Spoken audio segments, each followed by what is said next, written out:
Hello. Hello, hello. Let me get the chat up and running. Here is chat. There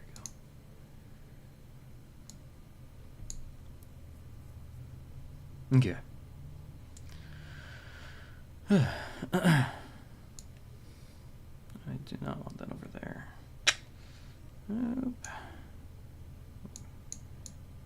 This became a very strangely proportioned window. The little chat window, which I was trying to dock on OBS, but it doesn't seem to want to. It only wants to go in like one spot. So we're gonna leave the chat bubble right there. You can't see it, but I can. Anyway, we are working on some music tonight. And I'm gonna check the stream right now to check the audio levels to make sure it's not like super loud or super quiet.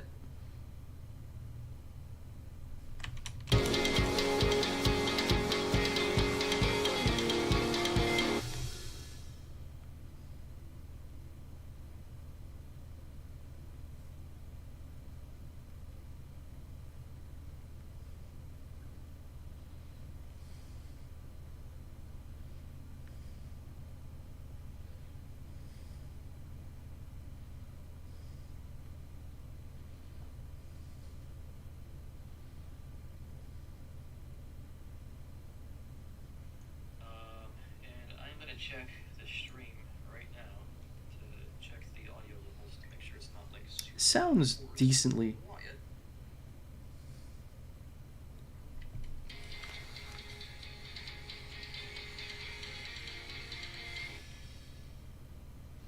Okay, yeah, I think that's good. Okay, that was probably loud because my microphone is on my desk and I just knocked my desk. Oh well. I need to grab a link. Give me just a moment. Link to the live stream.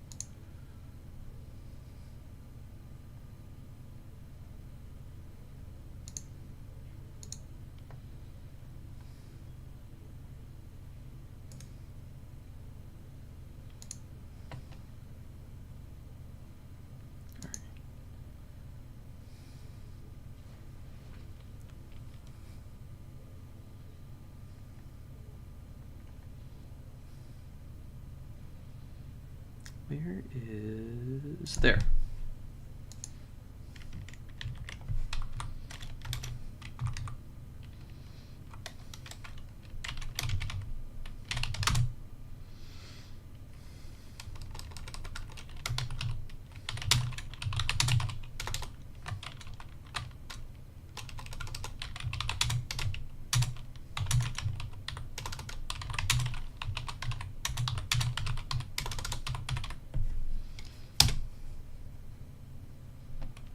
Okay. Posted the stream link. We are ready to go. So this is a thing that I had drafted years ago. And I started basically I felt recently like I was getting into a creative rut. So I decided to revisit some old projects that I felt I never did justice to or never finished. Stuff that I just never finished, never published anywhere.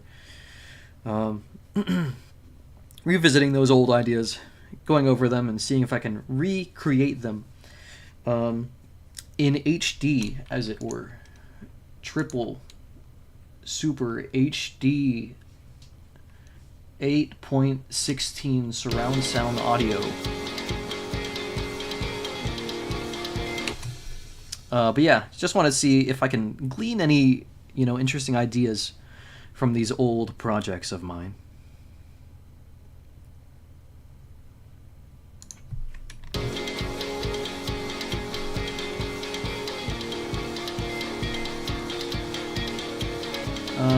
So this needs a bit of work.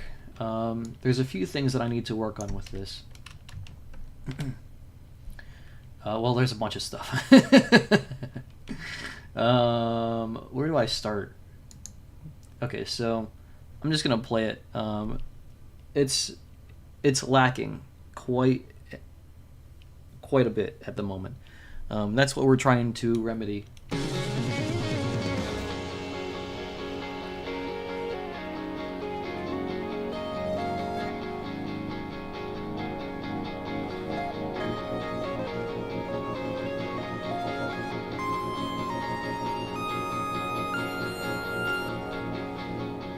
So that goes into that. Now, right off the bat, there's a couple of things here that I want to take care of. First, I want to, well, yeah, first things first. Let's take a look at this drum fill right here. I want to make this sound a little bit more human, because right now it sounds very much like a MIDI sequence. And that's what I'm trying to avoid. I'm not a drummer, and I do not have a drum set. So, you know, I obviously have to make everything with MIDI drums and program them. But I try to program them with a great level of detail so as to avoid making things sound mechanical. And that ain't it. That is not it.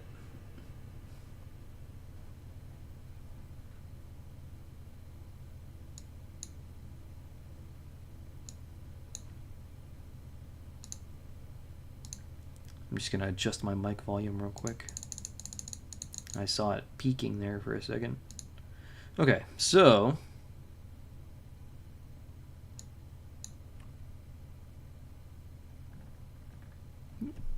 oh, hello, Prin.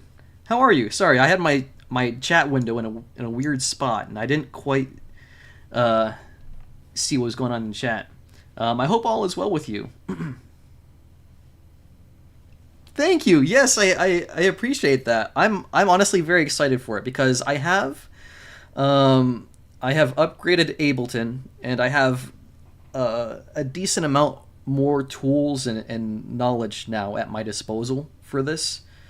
So yeah, I feel like I can make a much higher quality product this time around. The last EP was good. That EP I had made off of the tail end of having not played any music at all for like 4 years. I just like took a break because I was burned out with it. Made that EP, and I'm pretty happy with it. But every time I listen to it, I can't help but think of like, oh, I should have done this here, or like, oh, I could have improved the mix a little bit there, you know? All this stuff that, you know, as I'm sure you can probably relate, you know, because I know that you have your own artistic endeavors. So yeah, that's what we're gonna try to iron out this time around. So, first things first, nitty gritty. I'm not sure if you had heard this whole thing when I played it through, or if you were in chat yet, but I'm gonna unmute the drums real quick. Yes, exactly. Or unsolo the drums. So, this riff in the beginning is gonna be reprised later on. And I wanted this first verse part to sort of be like this open, not necessarily like spacious, because there's still like the guitar, you know, not like an ambient sort of spacious, but like an open, spacious sort of thing. And I'm trying to figure out how to make that work.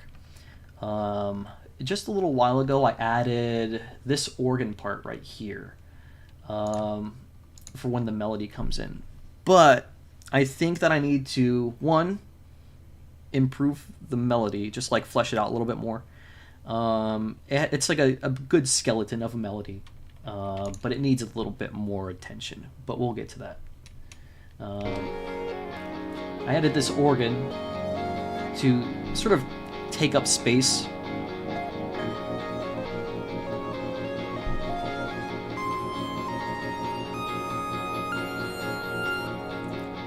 I'm not sold on that high note in the melody.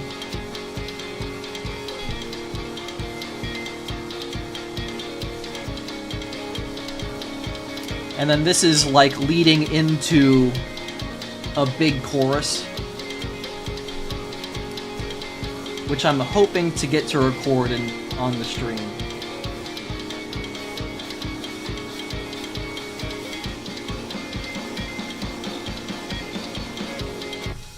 And then I had that looped earlier just because I was working on it. Yeah, I think you're right. Now the rhythm for the melody, because the organ doesn't have much rhythm, so I assumed you're just talking about the melody. And I think you're right. I had like drafted the beginning of this part of the melody earlier today, and so I think I wrote probably like this much, and then I riffed the rest of it just off the dome, you know, just to like see what I would come up with, basically.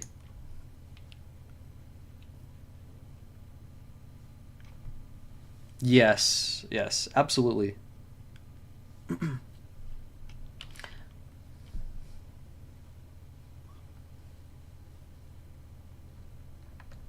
Oh, are you talking about the rhythm for the organ? Like setting a... Okay.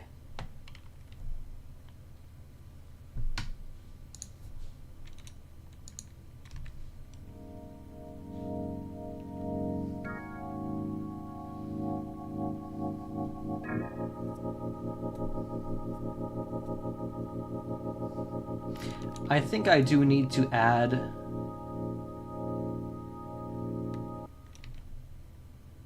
Yeah, the organ part. Okay. Interesting. Okay. What else could I do with this? To add like a more rhythmic element. I adjusted the... While I was playing, I was adjusting the rotary.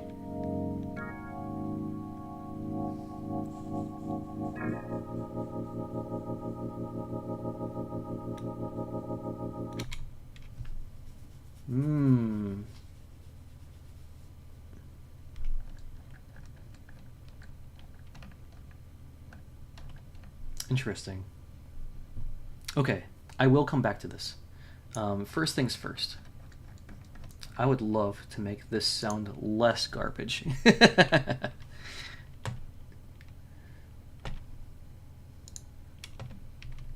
Oop, yeah.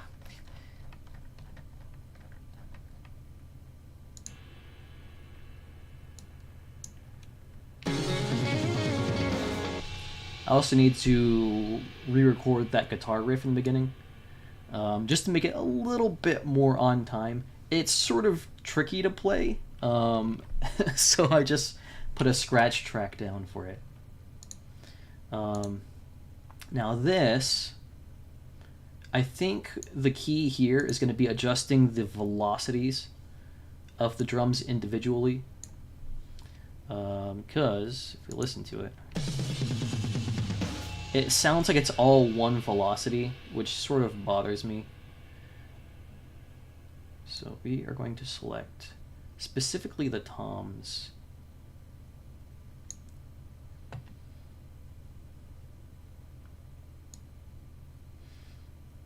And just drag these down a little bit. And then I am going to hit a randomizer on this just to see what happens.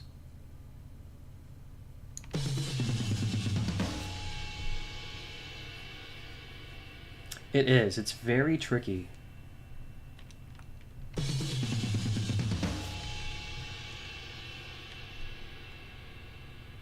I think I also have it adjusted. I'm gonna make this a little bit less.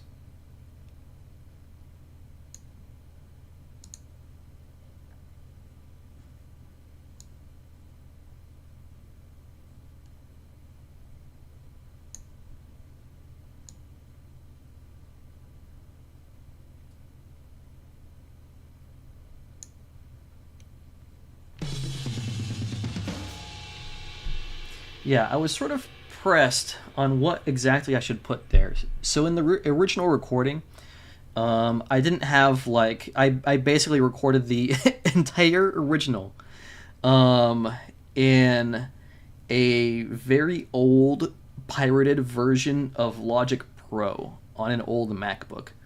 Um, and I didn't know how to like I didn't have like any MIDI capabilities back then. So I recorded everything with like the dinky little drums kit that comes on, one of my keyboards.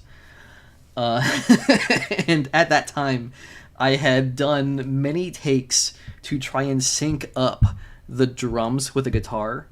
So they were both perfectly in sync, but neither of them were on tempo. But basically what I did was at that time was I just made it like, drenched in reverb to hide the fact that it was not well played. Um, so obviously I want something more consistent and stable with this. It's difficult to recreate something that sounds coherent.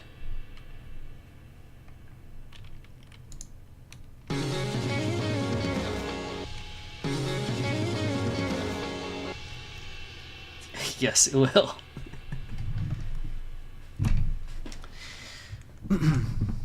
I should also add my understanding of drum fills is very limited. So usually I will just like experiment until I find something that works.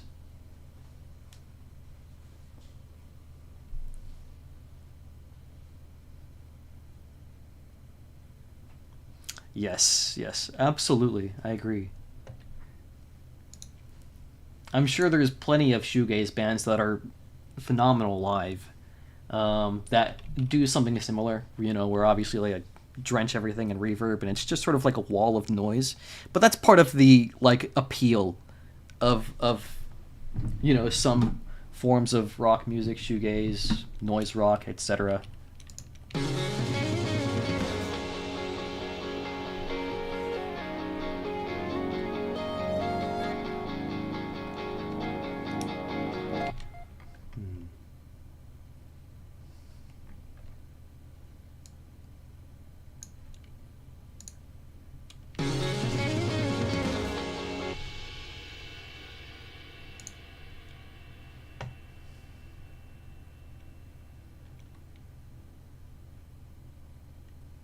What is... That's the snare drum?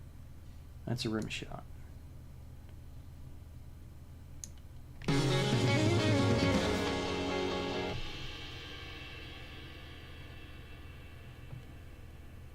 I'm gonna pull these cymbals down.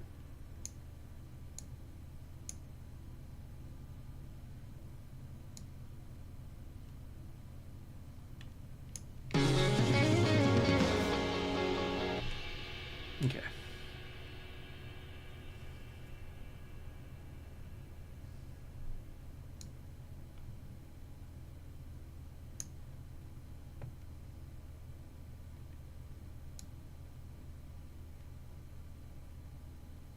Pull all of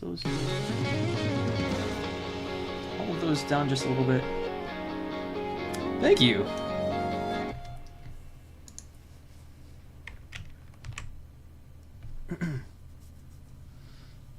So a lot of a lot of times I'll find myself trying to go for like some sort of weird, complicated math rock riff that is well beyond my ability to play. But in an effort to recreate that sound, I end up making something else that I'm still quite happy with most of the time. And this was the product of one of those moments.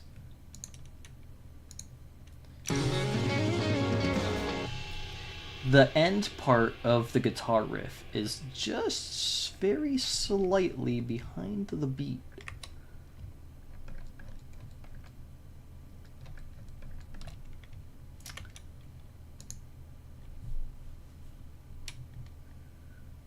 it doesn't help also that the accents in the guitar part are sort of on weird beats. So the first 5/16 notes are like one part, and then the next accented note is on the 6th 16th note.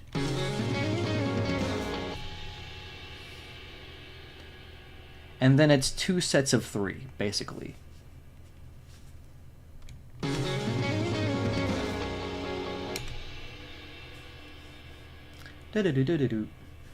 So it's like, oh, let's see. Actually, here, I'll just grab my guitar and play it.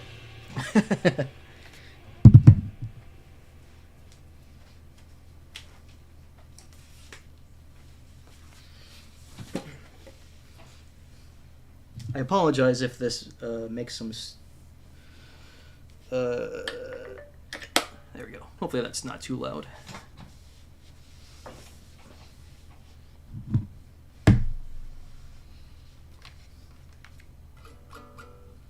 Okay. Yeah. I think in order to make the drum part better, I'm also going to have to improve the guitar part. Or at least the performance of it. I like the riff itself, so that's not going to change. Excuse me. I just need to play it better.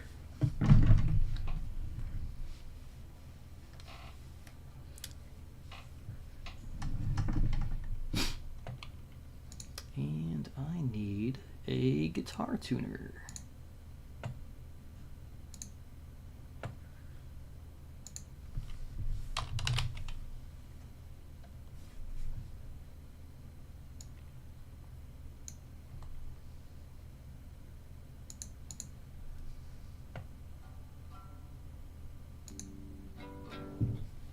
There we go.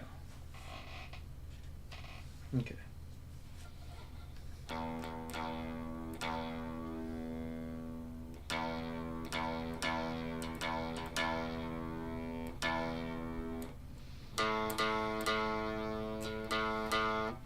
Bass guitar stays in tune so much better. I wish this thing would just stay in tune forever.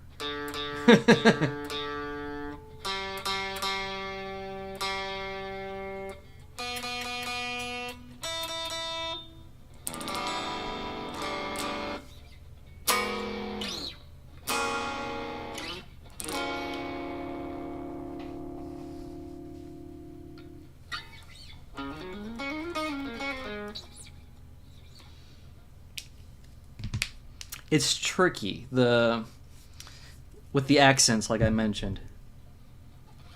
And I think that's partially just because of like the picking pattern. Yes.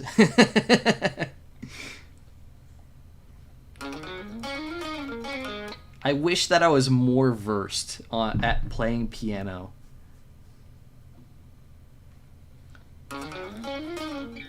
Ooh.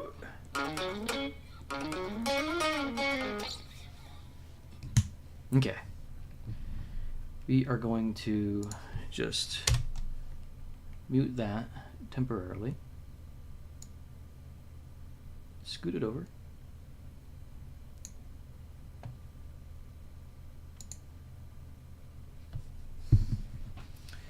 Okay.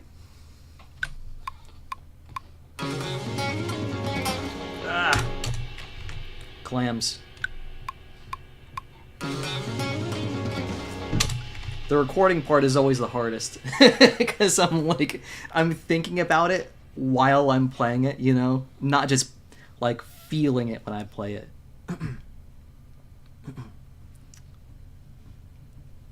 Exactly. Fighting games are your piano, Prin.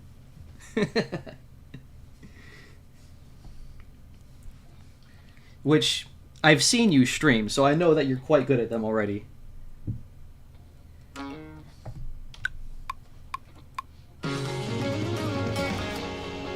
Not quite.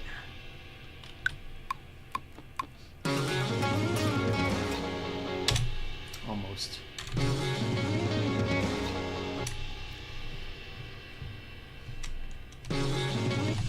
Nope.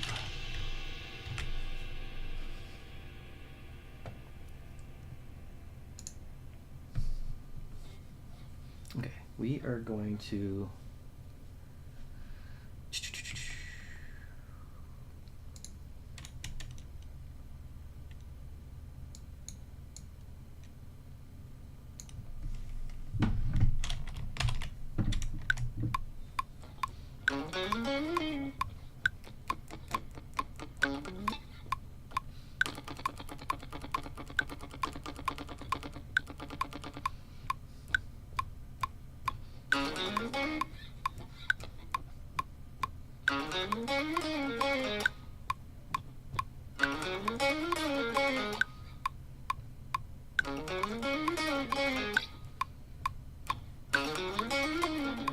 Oof.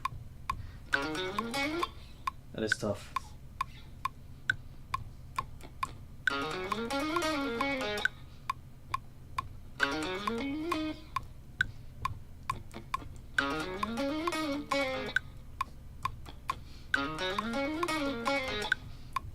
All right, let's try it.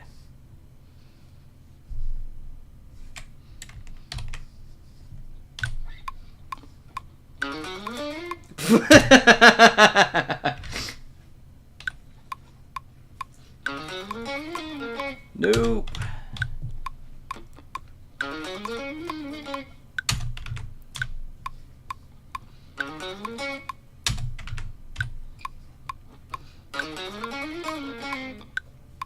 Almost.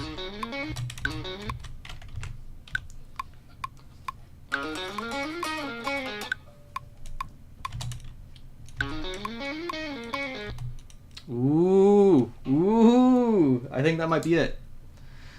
Let's see.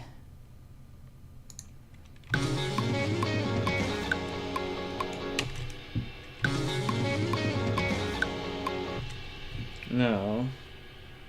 Let's see. Interesting. I feel like the tone is slightly different here. I'm definitely using the same pickup, so there shouldn't be like a huge tone difference.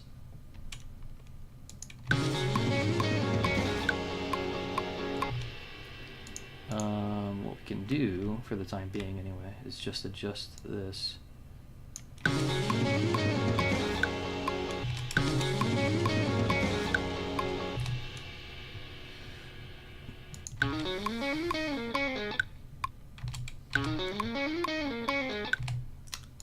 Okay.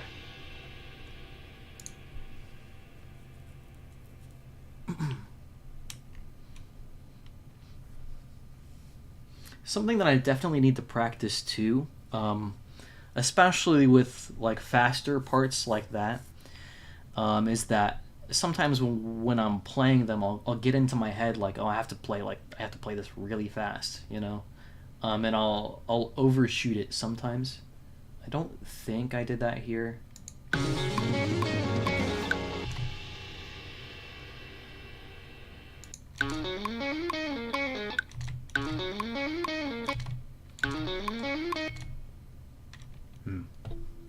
I think that sounds all right.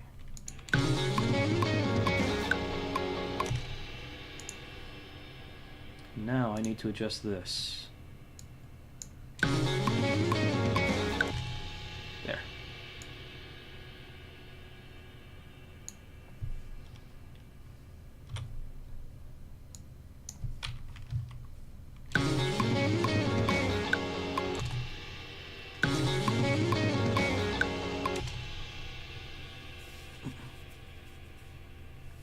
Yeah, exactly. Mm-hmm.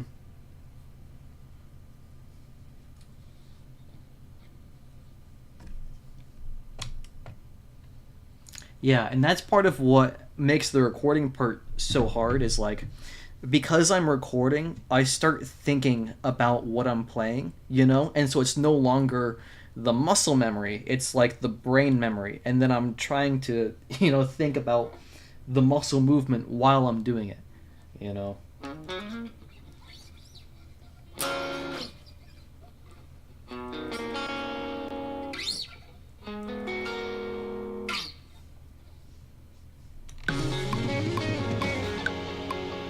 Yeah. Oh, yeah.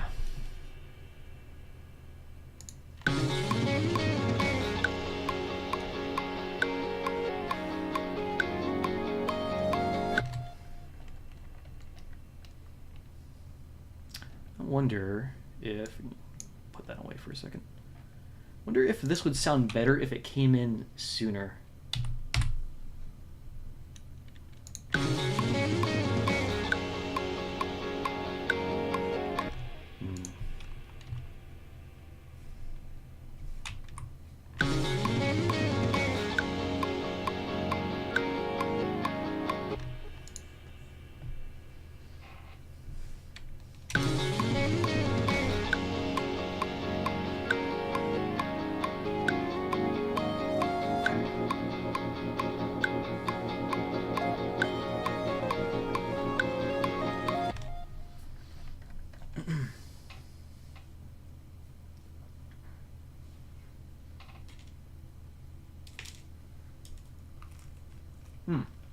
I forgot to mention, I have some delicious focaccia bread here.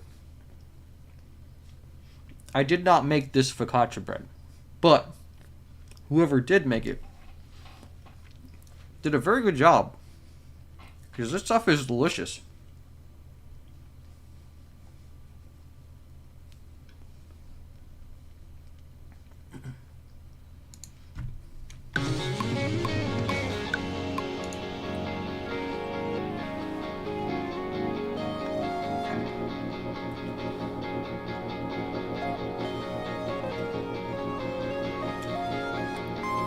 Ooh, nice! That sounds fantastic.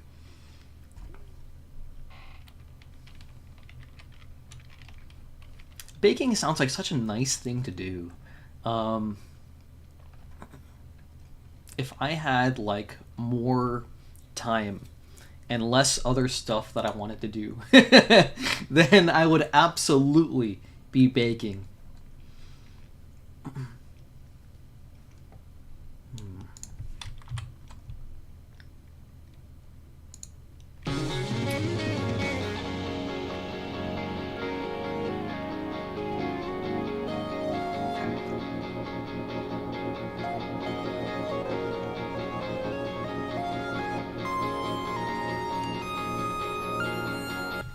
Okay, I want to redo that.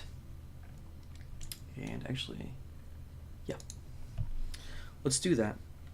Because I don't like, I feel like the high note at the end sounds a little too for me, you know, like screechy. Yeah, yeah. Yeah, that makes sense. Baking feels like one of those things where it's like, I don't know, like, if you've seen the book, like the Zen of guitar, or not guitar, the Zen of motorcycle maintenance, right? Like something like that, where it's like you could just make a book on the Zen of bread baking, you know, something where it forces you to wait and just think, basically.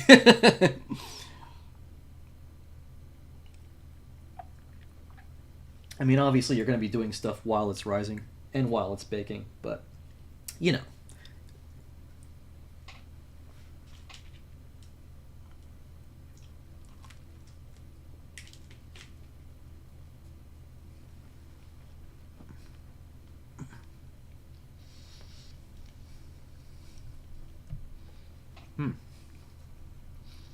Okay.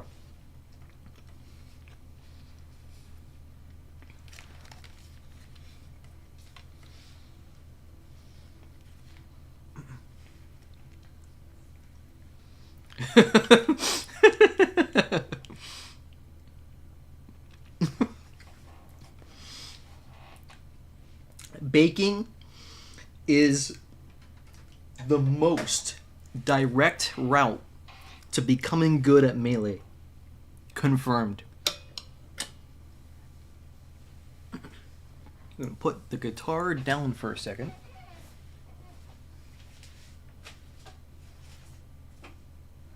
Second only to just playing melee.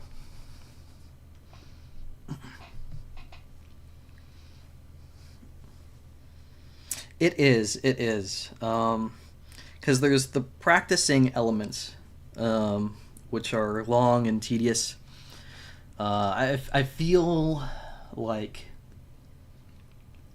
I think the dynamic might be a little bit different for a live stream, obviously, because I'm trying to keep things moving. So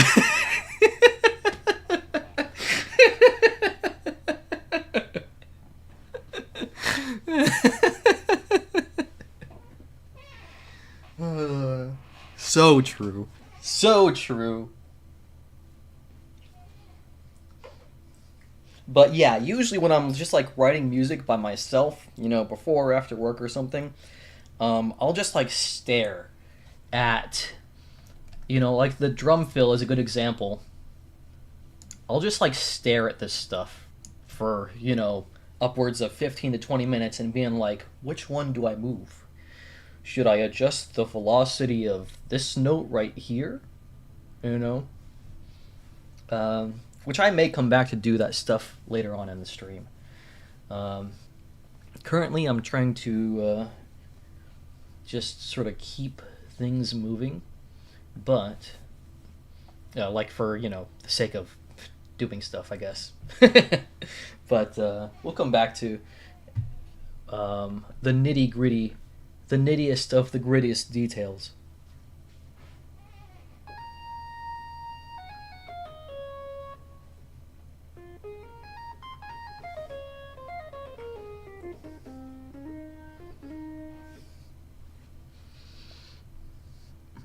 Yes, exactly. That's very much what it is. It's similar to like writing a story, which I have also done, but you almost certainly have more experience in that art form than I do.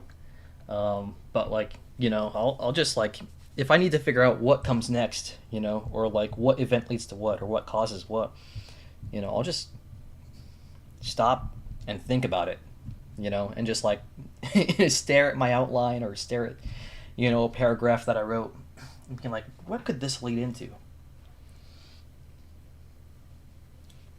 The creative process.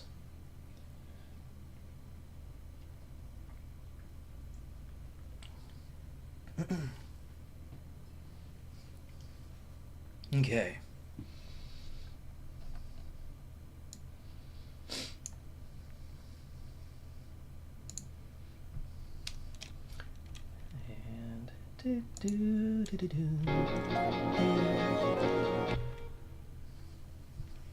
Hello, Rendan.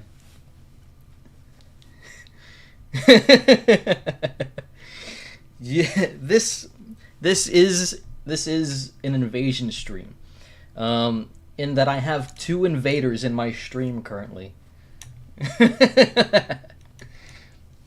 We are trying to take this ancient draft of a song idea that I had a long time ago and turn it into something listenable. I just re-recorded a guitar riff. Here, I'll just play it from the beginning, just so you can hear it.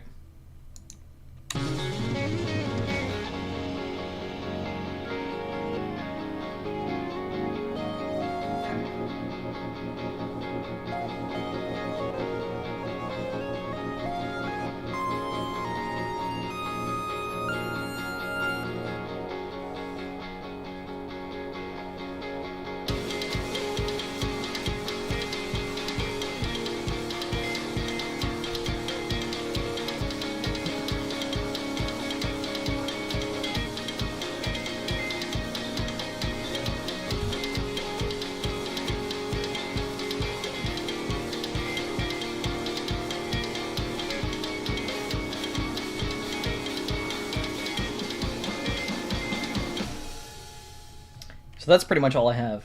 That just ends right there, more or less. Obviously, there's going to be more stuff that comes after that. But first things first, I want to get this cleaned up at least a little bit. So there's a couple things that I have on my list of to-dos. One of them is to re-record this melody. I drafted the first part of this melody, which is the synthesizer, earlier.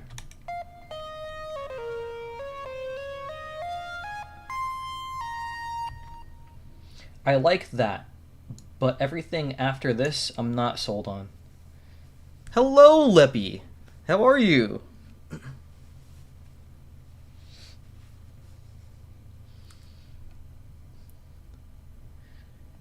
Play the sharp 4.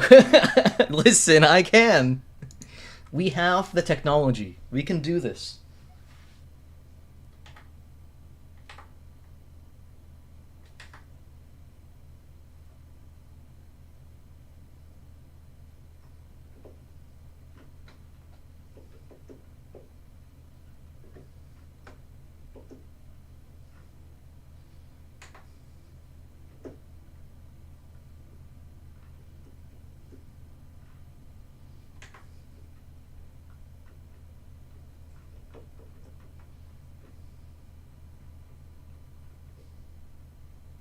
Oh, I wonder if that's...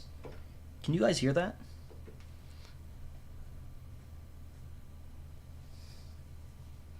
Music is going well. So this is an old project that I am like... I basically dug up out of my out of my Dropbox and said there's some interesting ideas here. And so I wanted to sort of expand upon them and make an actually listenable recording out of it. So that's what we're attempting to do.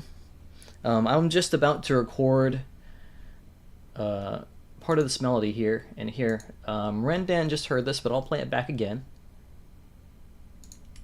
So there's a lot of work that needs to be done. It's still rough, but here it is.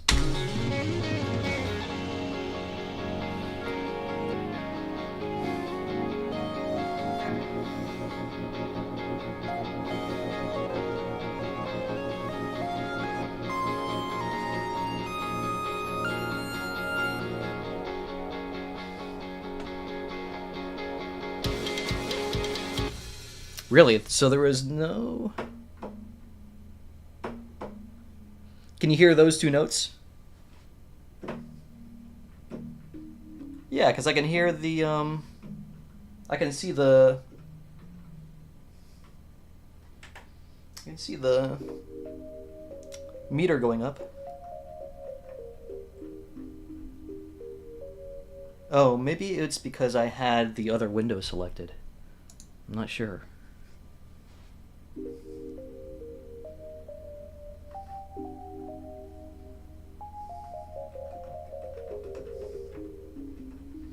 But you can hear it when I play it back. On the screen. I know that because I tested it earlier, so. Yeah, it might have just been very low as well. I had it set to a lower octave. But I can see the meter going up. But if it needs to come up any, please let me know.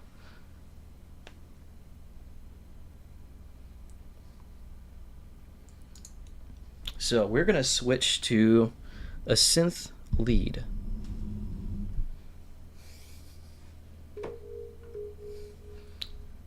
Instead of a pad.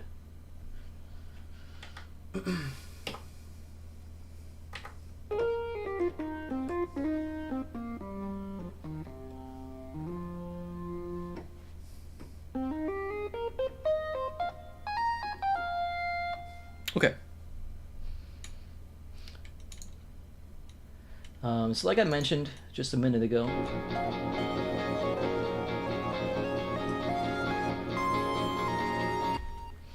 so I like the first part of this. I just sort of like drafted this melody and then just did the rest off the dome earlier when I recorded this. Thank you, Rendan. That's the most important part. So I'm not sold on the high note at the end of this or the fact that I just continue the arpeggio. So we are going to take this and mute it temporarily.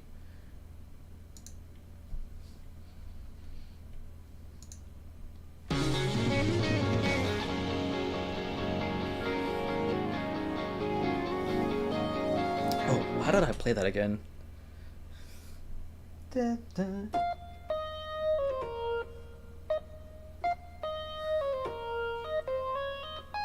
Ooh.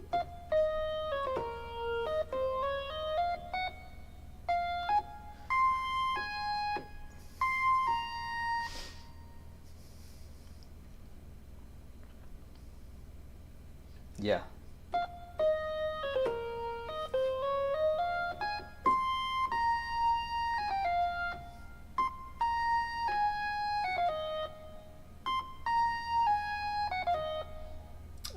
That might be good. Let's see.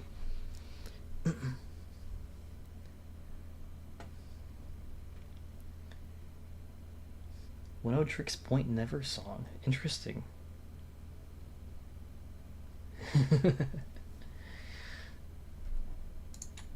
Very cool. Yeah, there's a lot of patches on here that I made myself. This is with the Roland Gaia SH01 synthesizer. Man, I love this thing.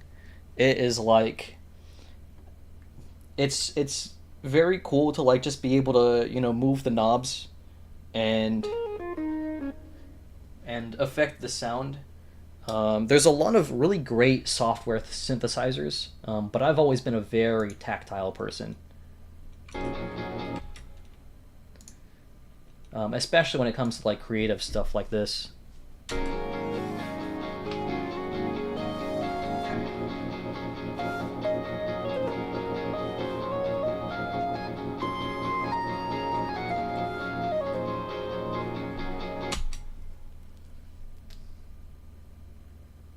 That might be nice.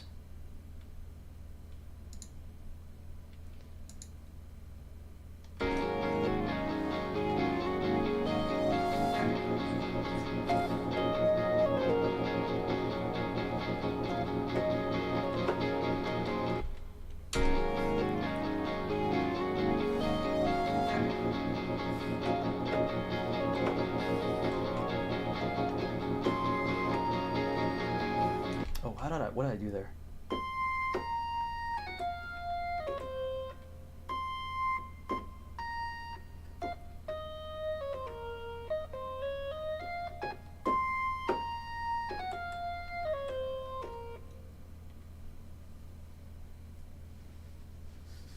Yes, exactly.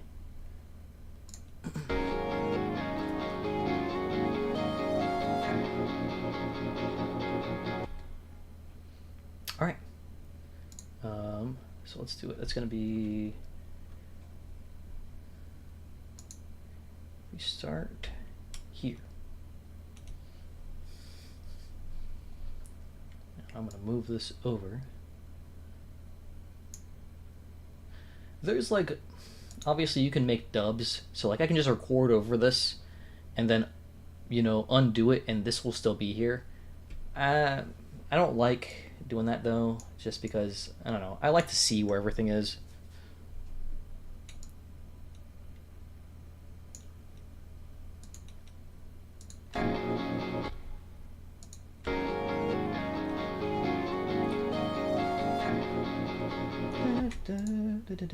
Okay, so I need to start on the 4 right there.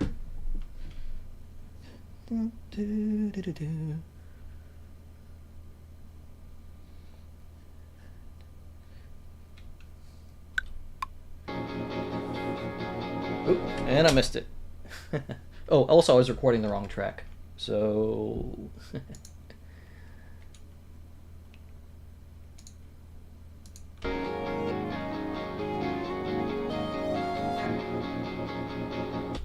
Yep, right there.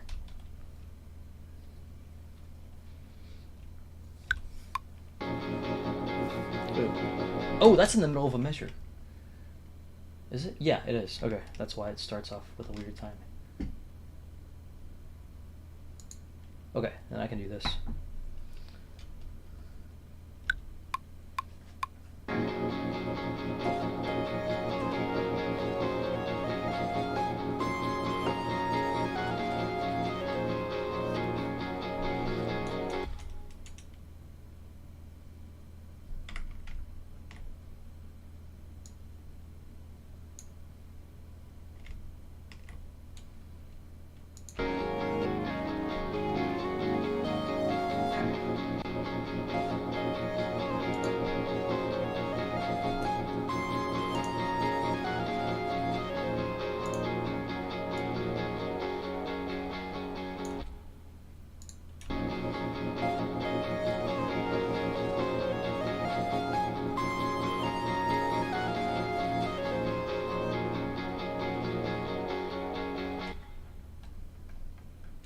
Oh, you know what would be nice there? Actually, would probably lead into this very well.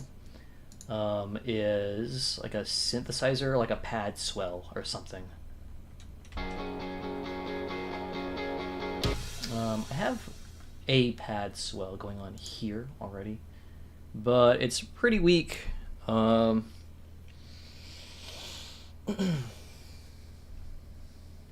we can add something a little more substantial.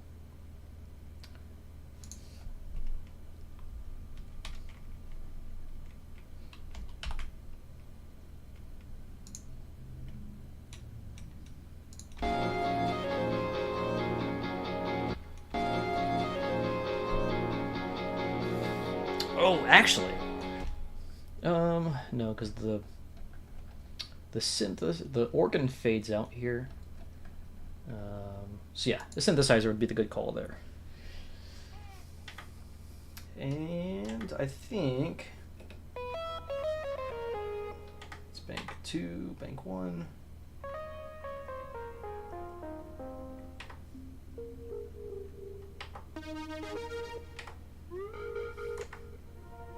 There we go.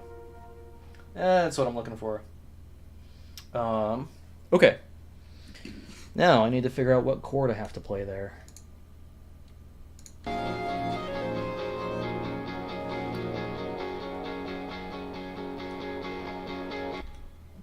chord am I playing here?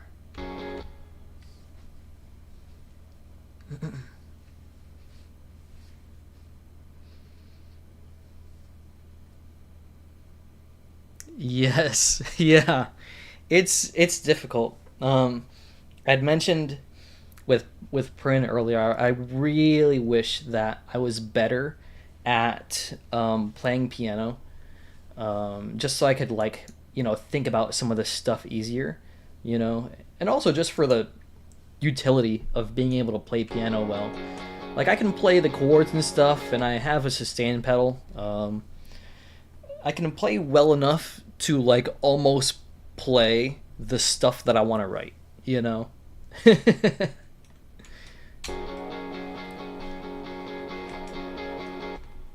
So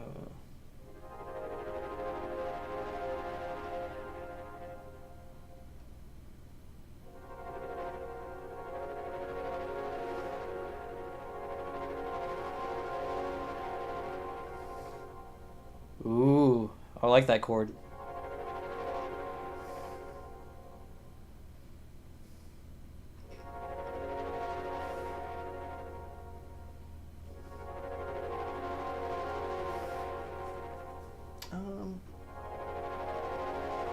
Yeah, let's do that. This is a very close. So I have a major 11 basically, but with a raised 11th. So I have 1, 3, 5, 7, and then the raised 11th. And this is F sharp. So that would be F sharp, A sharp, C sharp, and then F natural, or, well, E sharp if you wanted to be like, an orchestral player.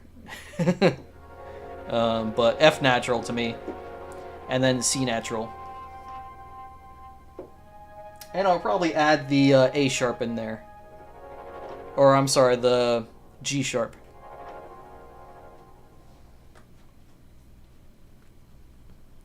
It really is third slop. Everything is third slop. Welcome to Western music. Hello, Halo. How are you? Yes, yes. We have the 11 chord now. That's the closest I'll take to a request. Okay, so I need like a synthesizer swell right there. What patch is this? This is Bank 1, patch 4.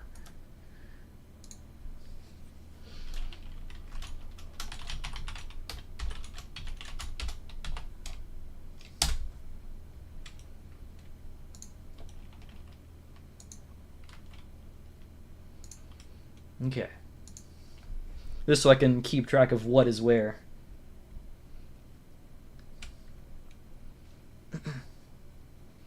Yeah, I agree.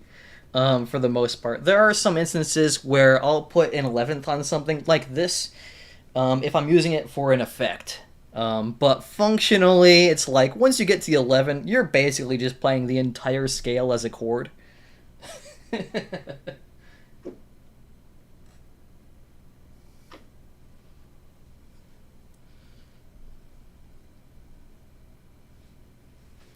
Mm-hmm. Okay, so how am I gonna get this to swell the way I want it to? I could always just do keyhole.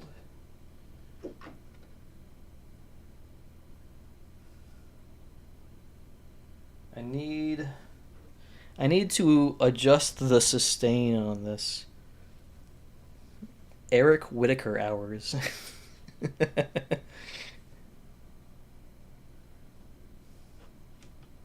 There we go. And we'll adjust the release. And no decay.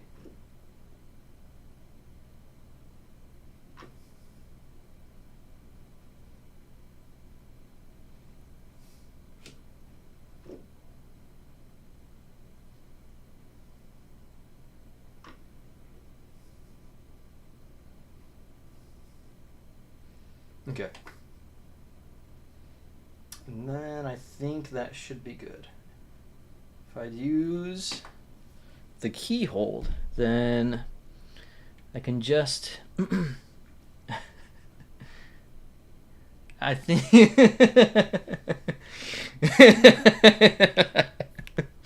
Thank you, Halo. I was actually just thinking my stream was lacking something. But the only way, I think if I put Subway Surfers on, then we might have a chance of getting M in here as well.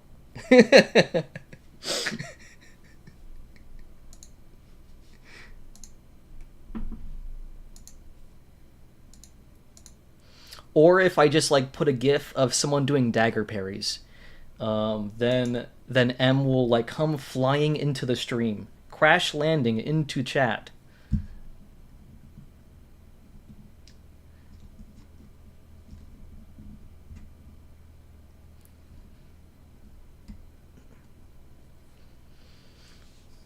Oh yeah. Having the third, one of my favorite voicings is to have the third and the seventh in the bottom.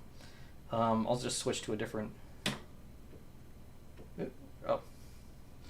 So, and then having the root and the fifth in the top. So like, it's sort of quiet, I think. Oh. There is... Oh. Is that going through? There we go. Okay. Yeah, is to have the third and the seventh in the bottom, and then the root and the fifth in the top, like that. It sounds very mysterious. It sounds like something out of like a noir or something. Maybe if I added like a... no, not quite. Not quite noir-y, but like, you know, still mysterious. I think if I wanted to make like a noir sound, then I'd play like...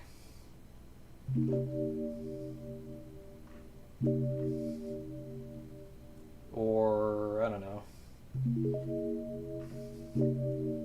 Yeah, something like that.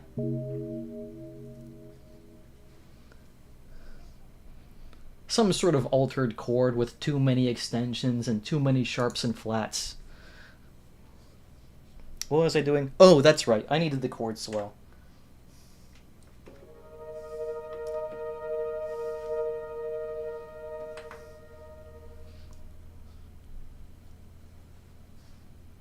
Oh, yeah.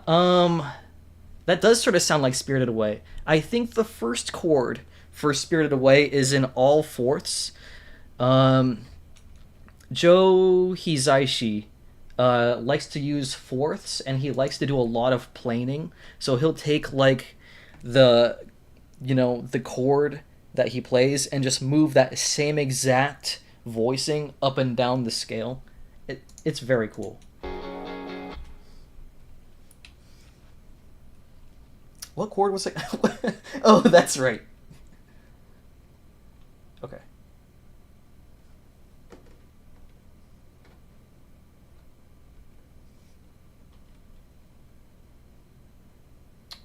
Yeah, I can just start it at... let's see, am I peaking? Yes. Okay. That'll be good. And we'll start right here.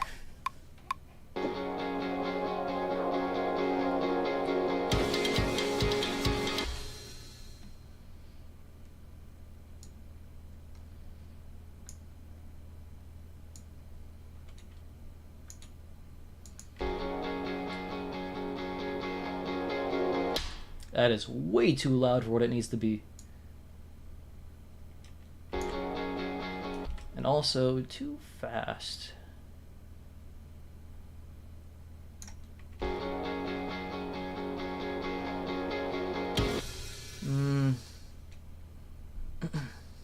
I should listen to more Debussy.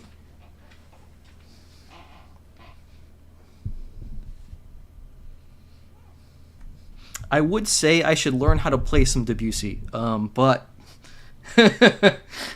but about that.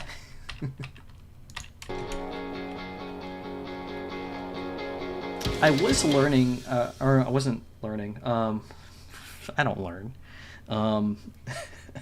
I was thinking recently there was a really nice saxophone solo in the Madeleine Peyrou.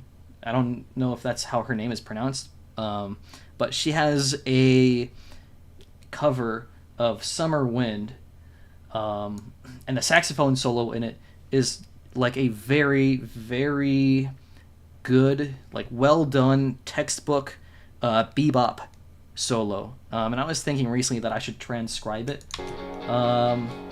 just like sort of get some more vocabulary under my fingers. I think I need to re-record this on a higher octave. I think this guy right here is covering the low octave, or like the mid octave just fine.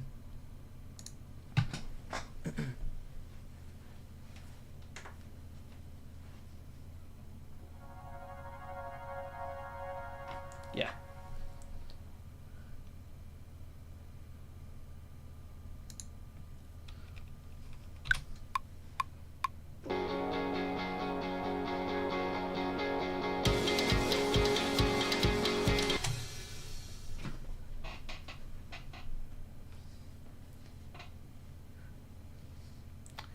Ooh.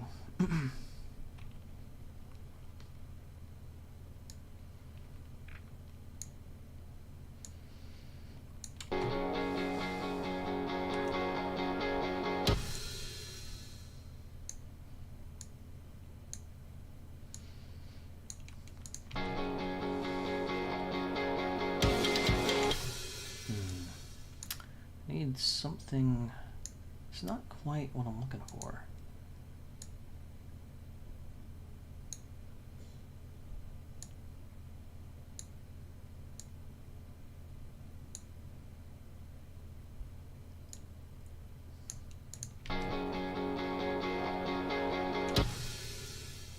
If I bring it up too much, then it's gonna be like, it's gonna be noticeable. I want this to function like an effect, essentially. A musical effect. What I can do, and this might help, is to clear away some of those pesky low tones. That is not the one that I wanted. Where's EQ8?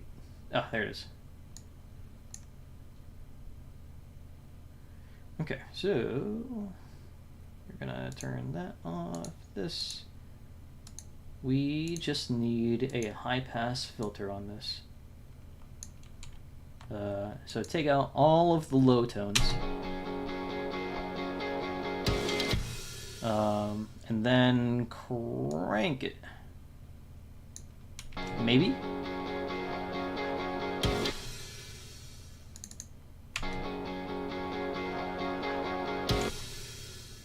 I don't know how that's going to sound in the mix. Oh, thanks for stopping by the stream, Leppy.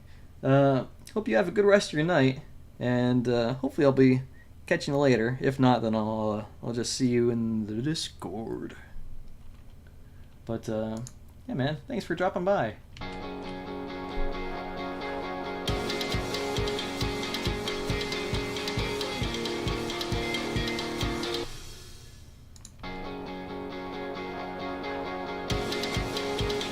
Okay, that sounds alright in my headphones, which means I probably need to drop it a couple decibels.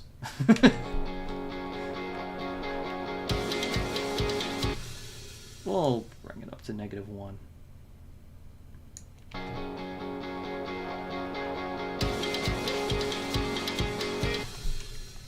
It's subtle. It might work. Let's play it back. Just all the way through. Everything.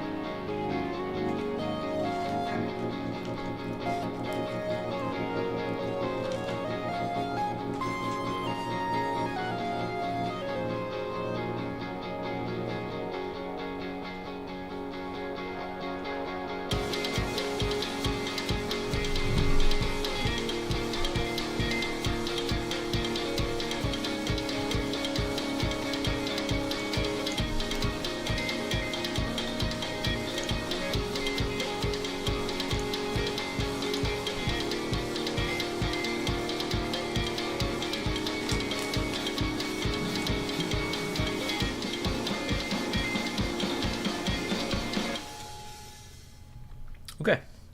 I think we're ready to move on. Any other changes that I'm making to this, I'll probably do off stream, because it's going to get even more granular. But I think this is like a solid start. I think that this, like the verse still needs something in it. I'm not entirely sure what that is though. So I'm going to keep experimenting with that. And then... But I'll do that experimentation off stream. Because I have no idea what might make that verse more substantial as of right now. It would honestly probably just amount to like layering something else. Some sort of organ thingy, maybe. I don't know. Anyway, there's a thing that I want to record for this. And I'm going to do it. And that requires guitar. Oh, true. You know what's funny? My primary instrument is bass guitar. Like I'm the most familiar with it. I have like the most amount of practice on it. And I can navigate it better than any other instrument that I play. And it's always the last thing that I add to any song. I don't know. Just like the way I write, I guess, you know. We're gonna plug the guitar back in. What a fantastic sound. Okay, so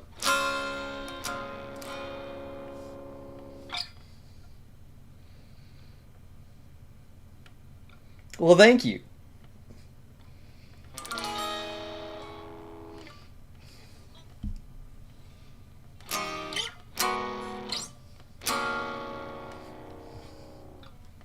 Okay, I think we're ready.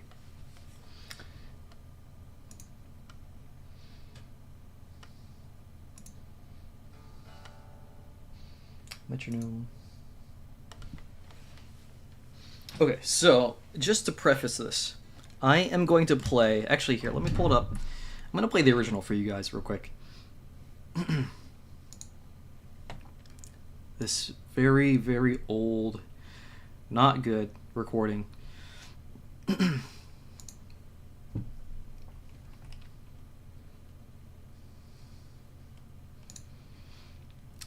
Once I get through this, and this shouldn't take too long, I think I might just put the guitar parts down, and then let's see, here it is. Might just put the guitar parts down and then move on to another project. We'll see. We'll see how I feel. Let's see. Okay, here is the very old original recording. And please understand, there's a reason I'm re-recording all this stuff. Do you guys hear that?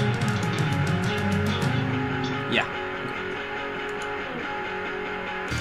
God. Okay, so this is what comes after.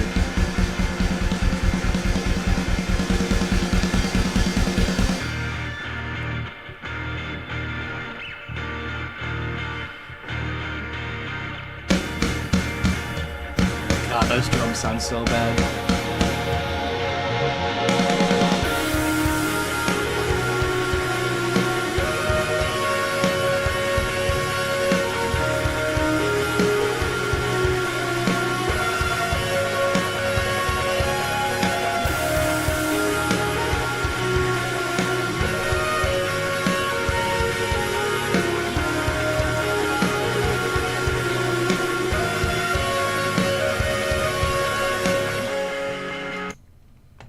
Okay, so that was like the pre-chorus and the chorus.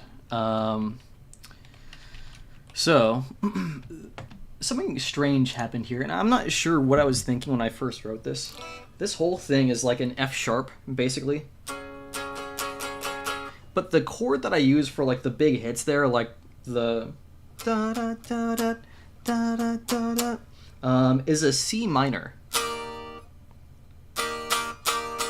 Just like a full tritone away from that. Not sure how I got to that. But again, this was something that I had conjured up in like, I don't know, 2018. So, who knows? It's all ancient history now.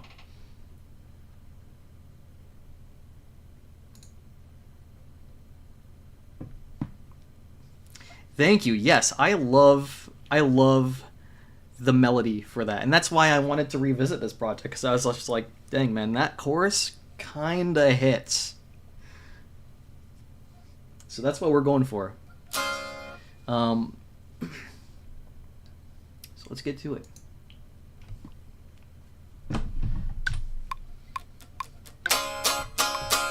Oh, yes, I am recording. Okay. Am I peeking? No. Good.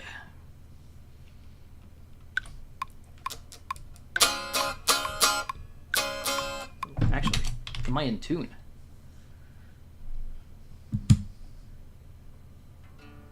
I sound in tune enough, but...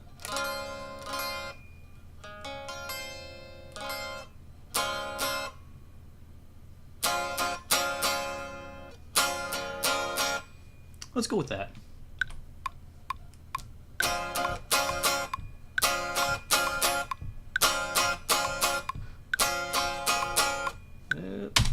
accidentally hit the B natural there.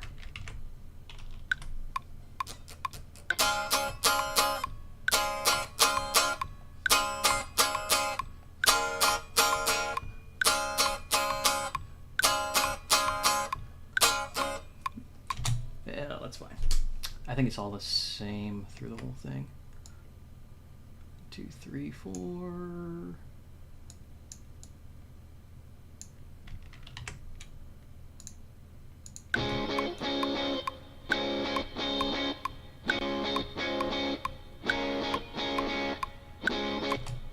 Ouch. Yeah, let's do this right.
I think I left the last one off in the original recording. So let's just chop that out of there.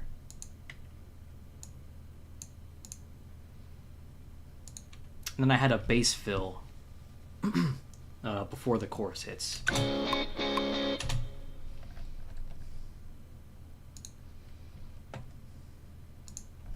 All right, cool. Got that out of the way.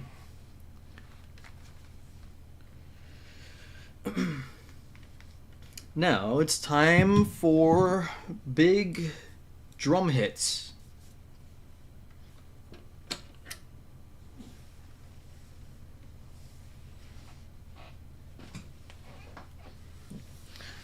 That's not making any noise.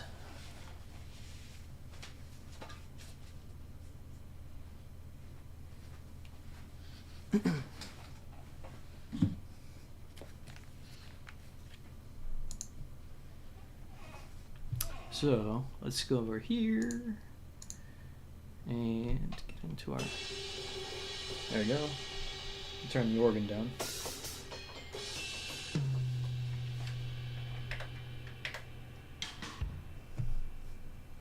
All right.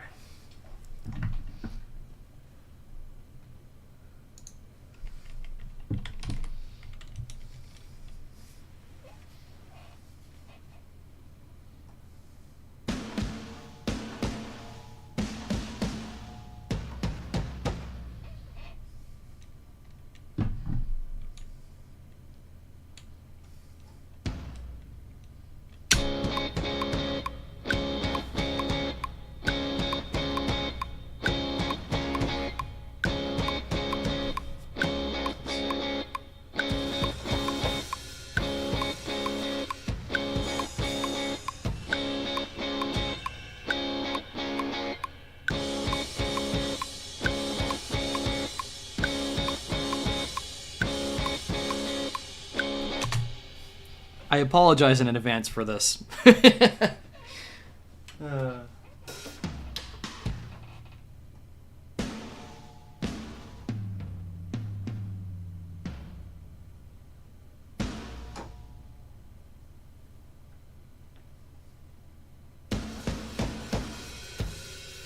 We'll do that.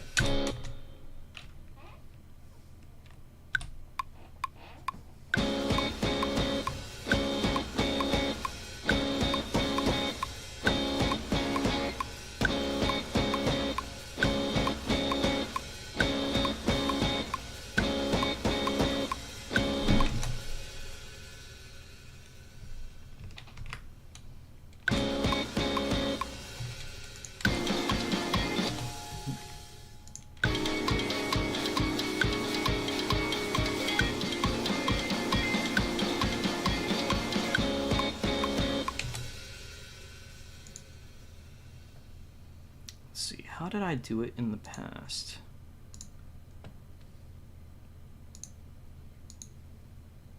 Oh,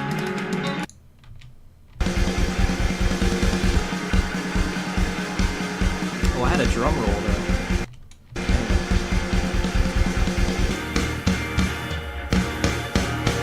Yeah. That's just bass, snare, and hi-hat, I think. I think a drum roll. I'll try a drum roll later on. I think this is functional for now, though, and I like the rim clicks. Anyway.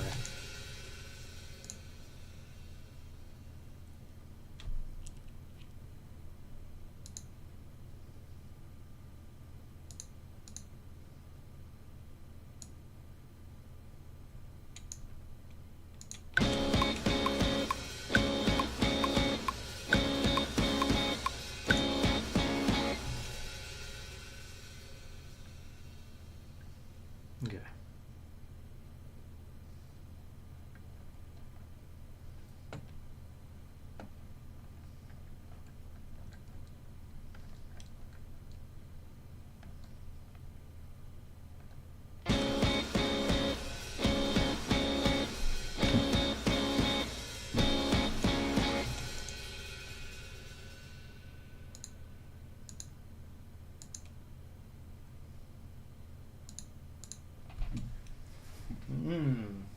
I wonder.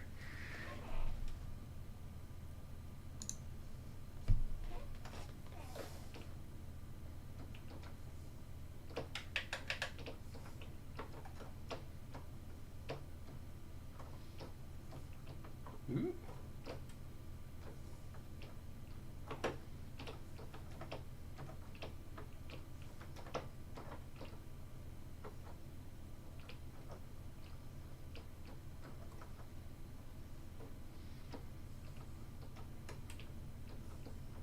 Okay. There's another organ in here. Oh my god. Oh, I kind of love this. Okay, it has to be a step down though. Also, an octave up.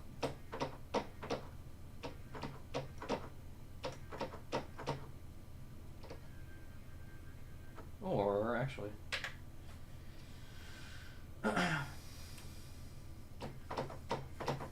I don't like that voicing.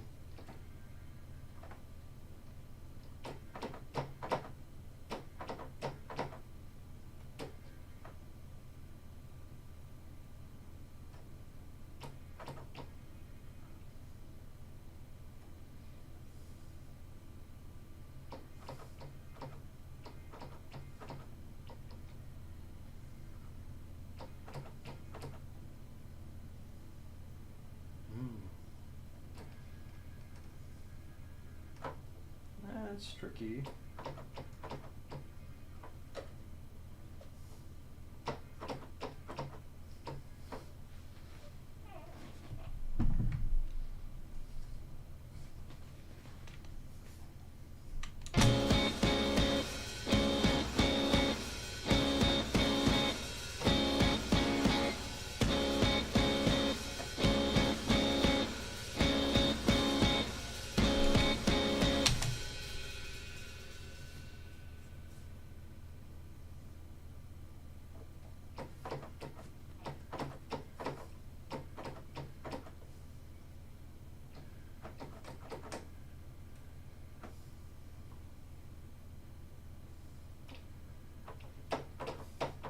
I think just the minor 7 will work.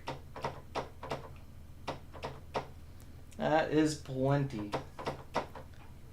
Let's do it.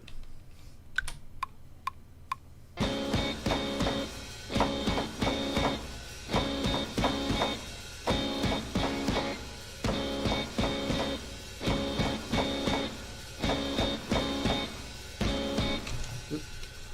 Okay. Oh, no, I didn't mean to do that.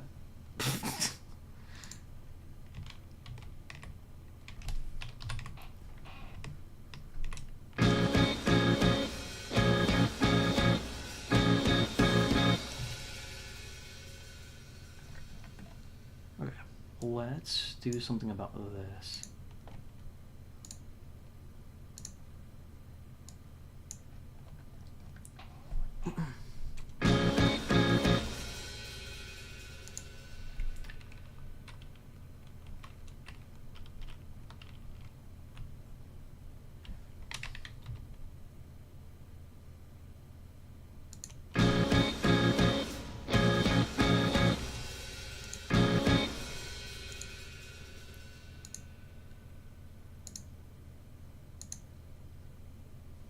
Maybe?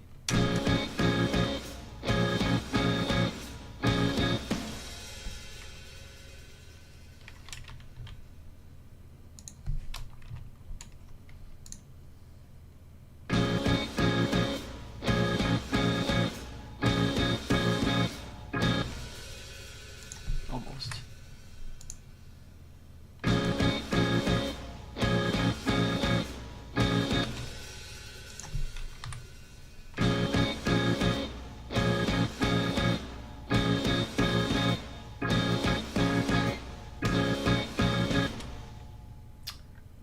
Timing on that was a little iffy.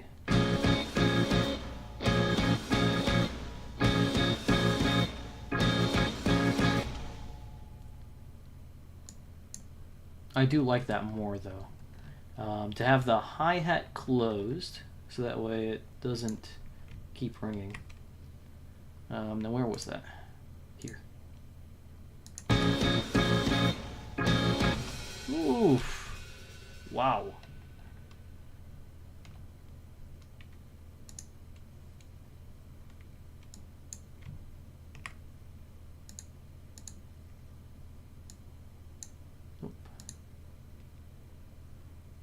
How do I cut it again?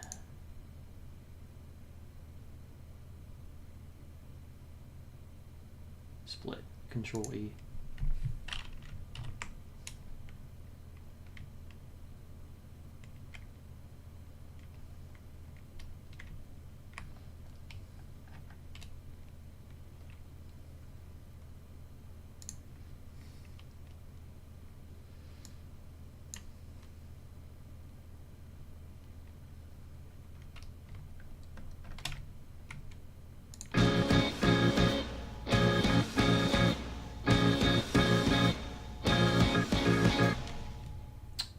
Yep. That's what I get for cheating and not playing it right the first time. Ah, you can just play the chord again. It's just one chord.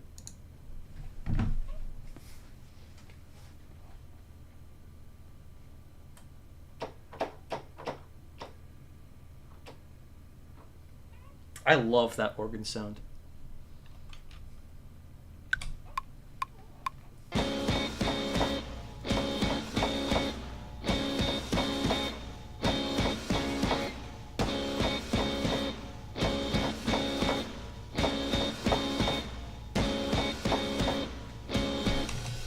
I keep forgetting that I only have, I leave out the last one.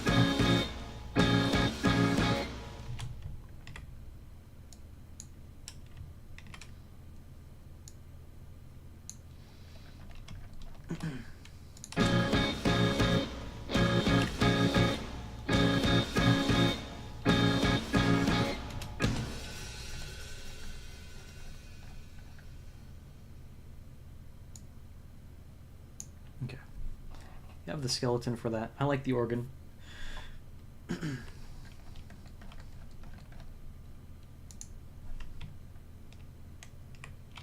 Is this measure 36? Yeah. And an arpeggio might sound really good there. Something underneath, which is like creating motion.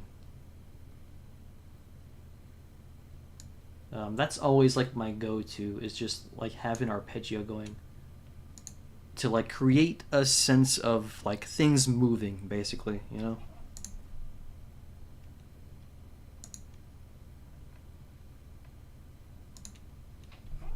And the chord that we have there is B flat minor 7.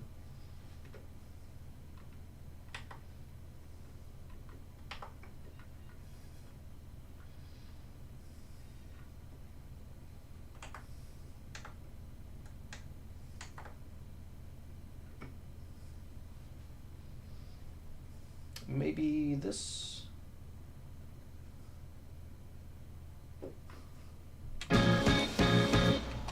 Nope. Too high.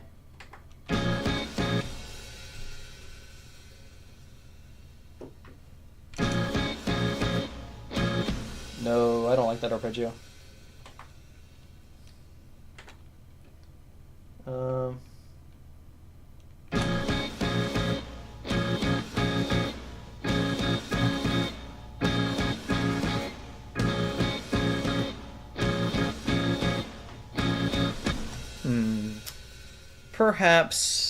Perhaps not.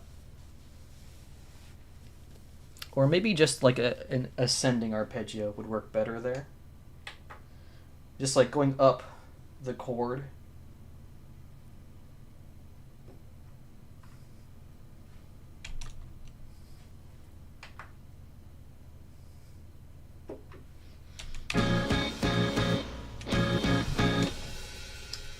Not quite so spread out though.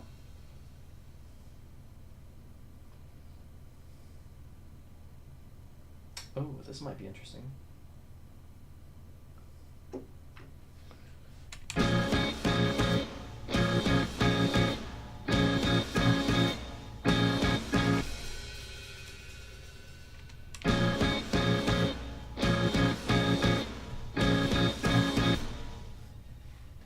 I'll revisit that idea.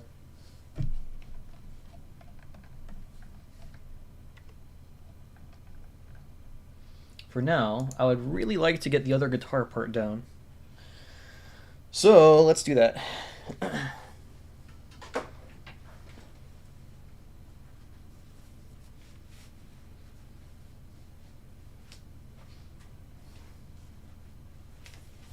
Yeah, I really like that organ sound. It reminds me of like old, like Deep Purple sounding organ almost, which I love.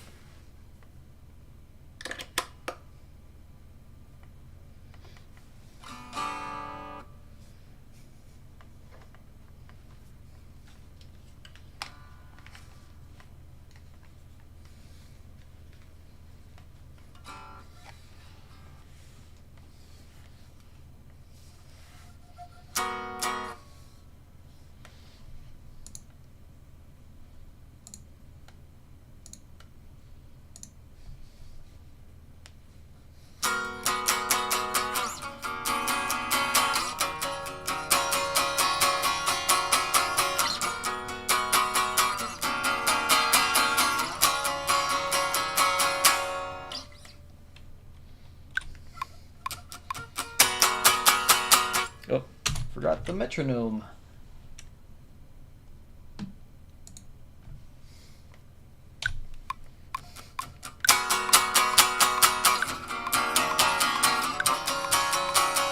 That is a very large jump.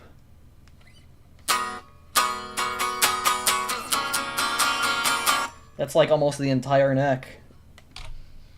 Most of it, anyway.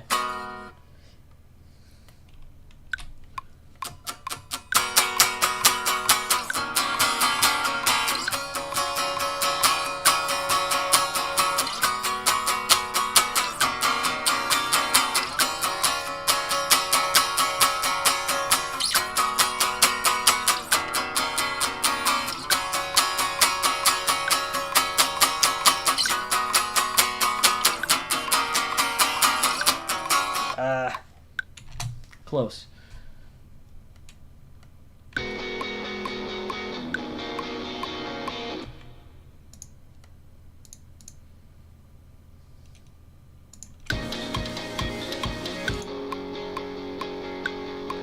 I must have done something.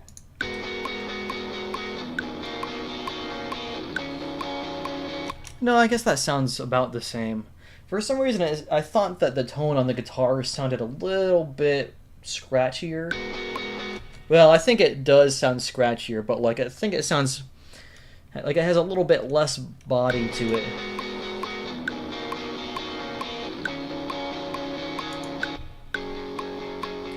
I think that's also due to like how high on the neck it is, though.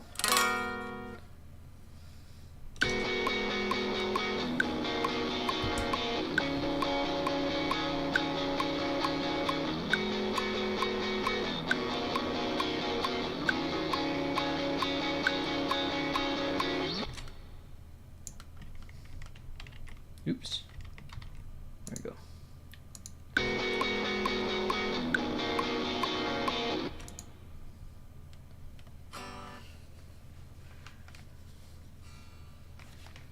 Okay. I feel like we're making some pretty good progress on this.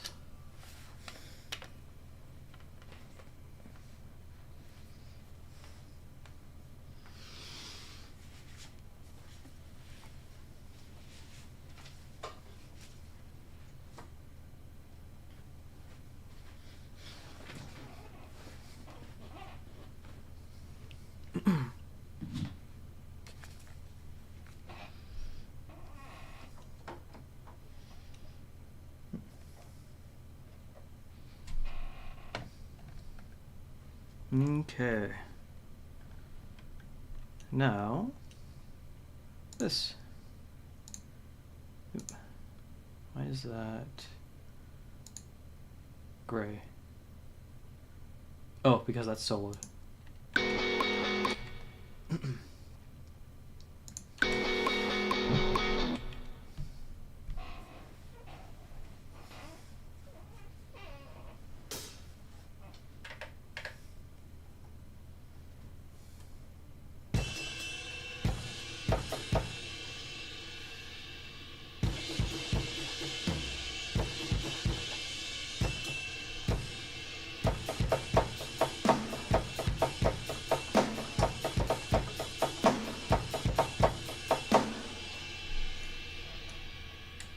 Something like that.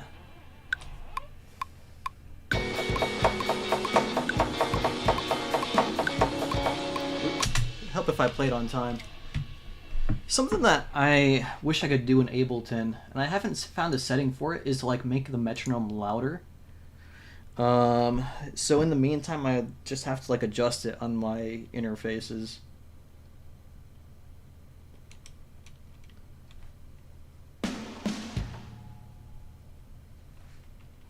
But that doesn't really help with drums. Oh gosh.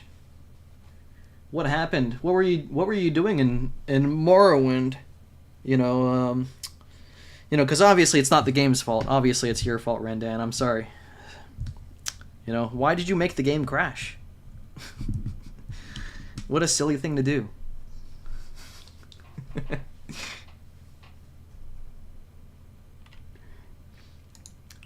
I really need to play Morrowind. I need to play old Bethesda games.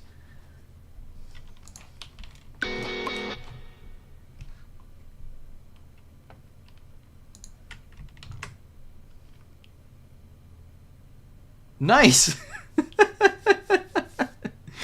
Sounds good.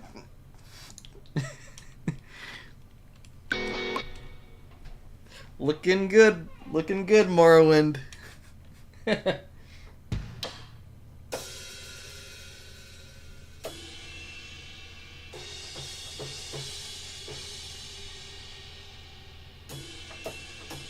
I'll use this ride. I like the darker sounding ride cymbals.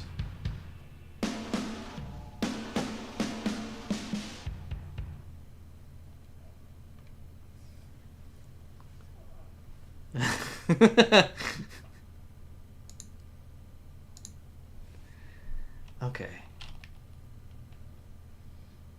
I am going to just like bring this way down for a second so that I can actually hear the metronome.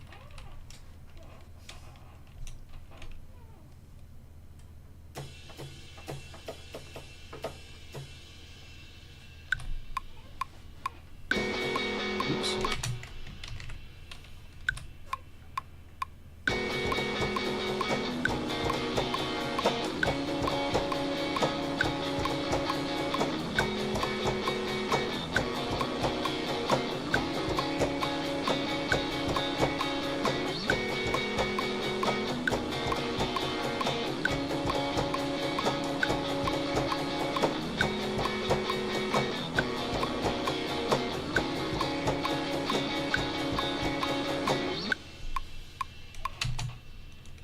This is a pretty good skeleton.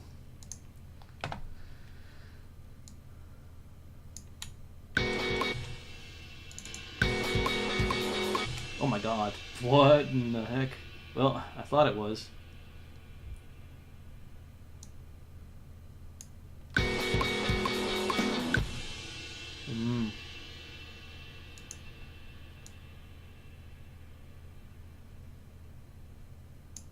Nope.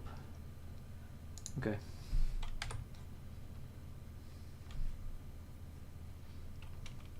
Yeah, I think the guitar does sound good.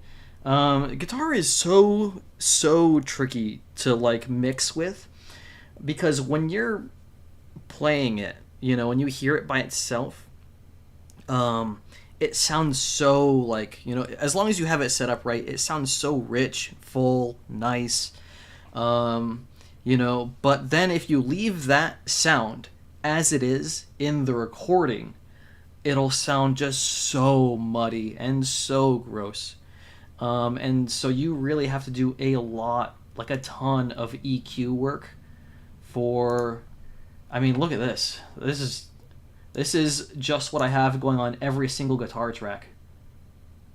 You know, not including all the individual EQs.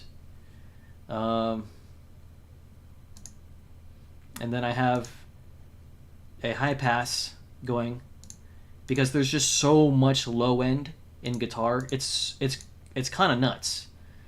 And so you have to like EQ it all the way to hell and back to make it sound listenable.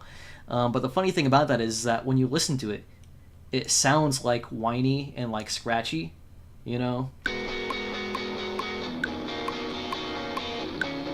Like, it doesn't sound like it has a whole lot of body in it, but if you include it in the rest of the mix with the bass and the drums and everything else, then it sounds perfect.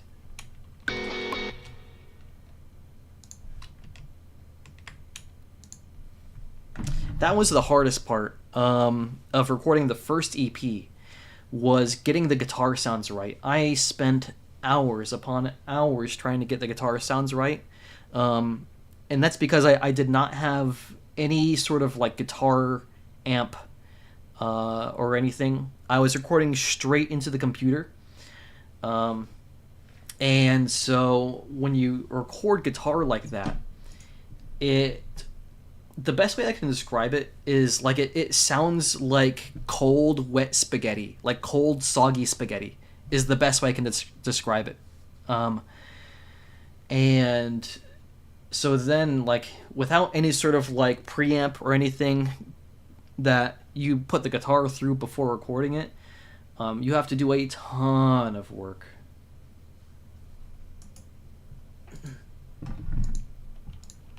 And yeah, it took so long to get the guitar right for the first EP. I got a guitar preamp module, which functions, it looks like a very, it looks like a sort of a fancier guitar pedal, basically. But oh my god, this thing sounds so good, and it saves me so much time with like EQing and tweaking sounds. I love it so much. Anyway.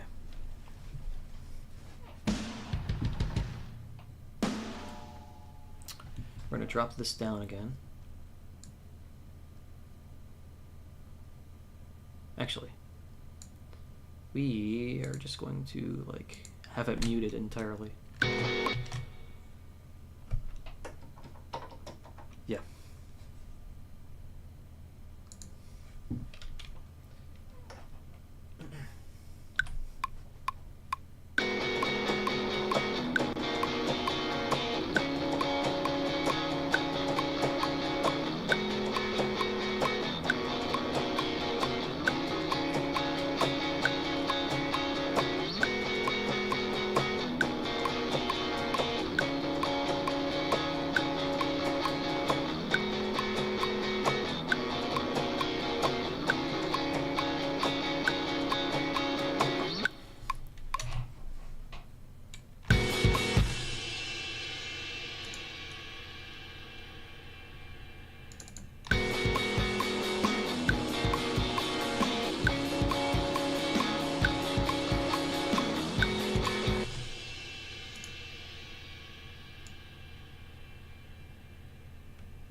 hate that. Let's do this. More granular.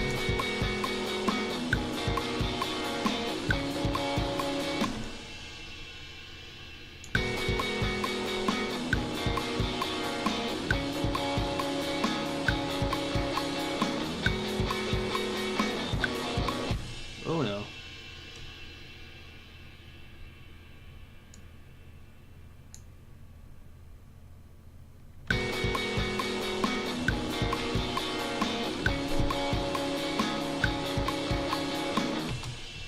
There we go, that's all we need.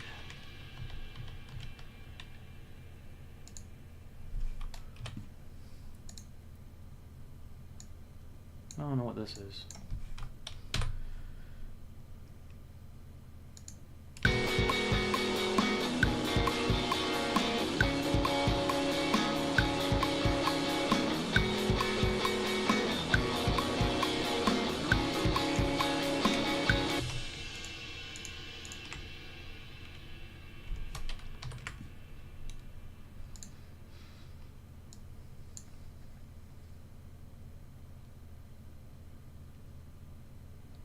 Ooh, okay.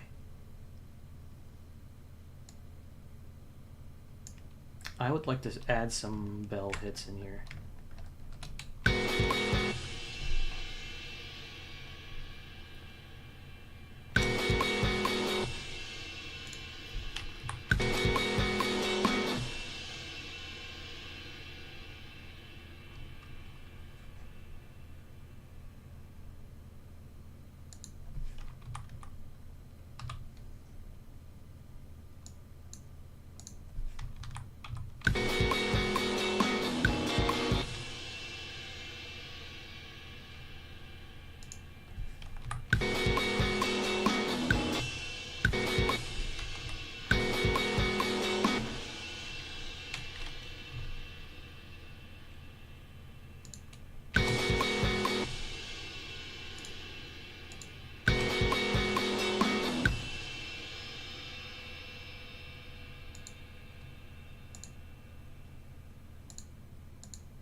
See you later, Randan.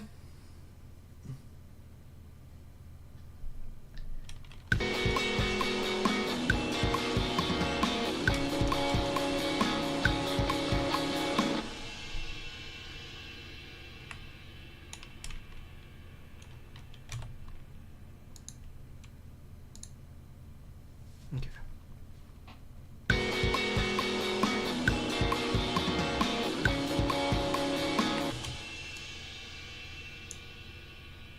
Don't think that's the right spot for that.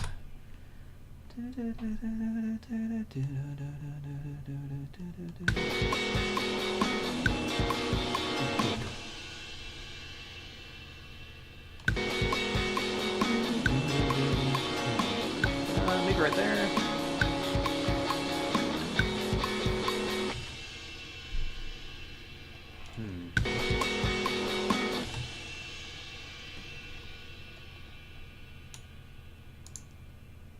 Yeah. In the meantime, let's get to the crazy part.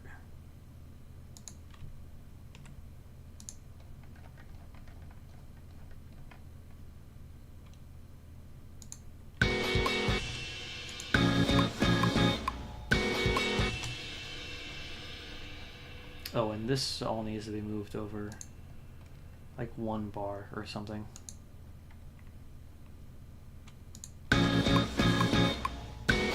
Yeah.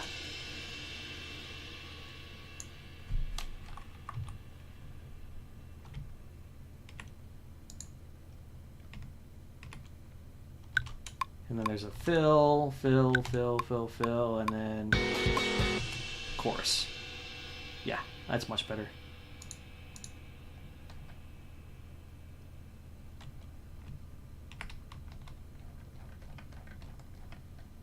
Okay, synthesizer part.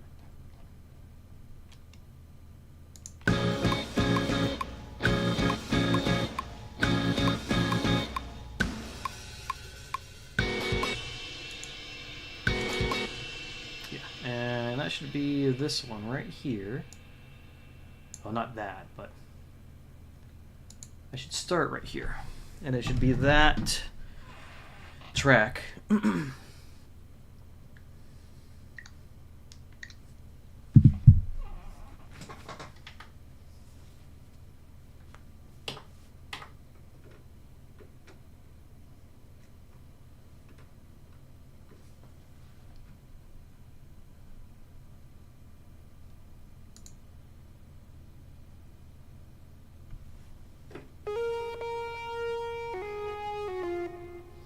Okay.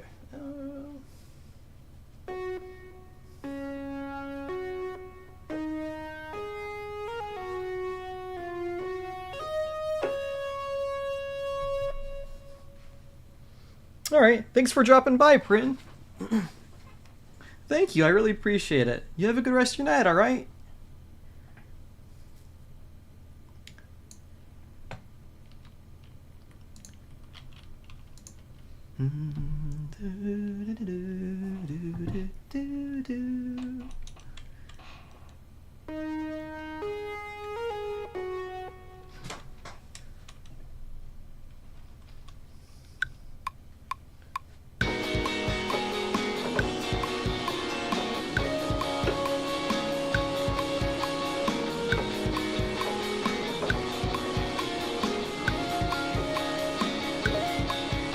That's how it went. That is quite loud.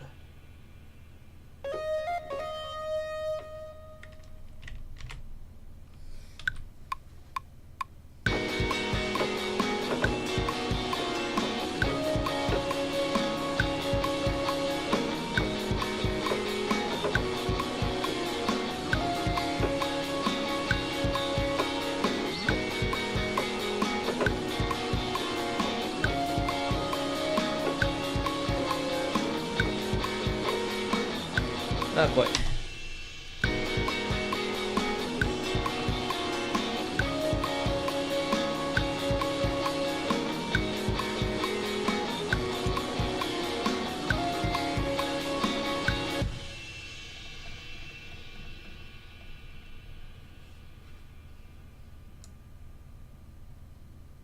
Also, the drums probably need to come down.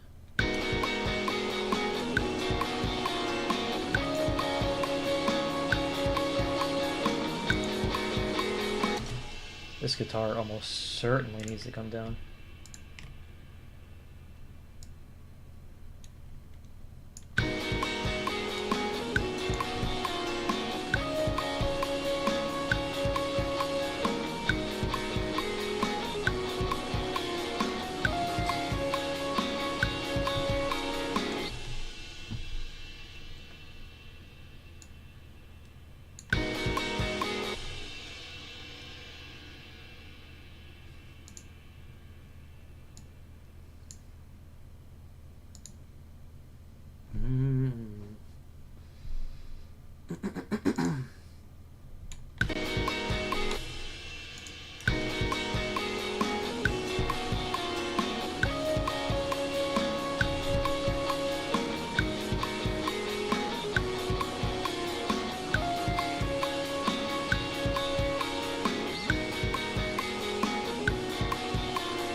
Okay.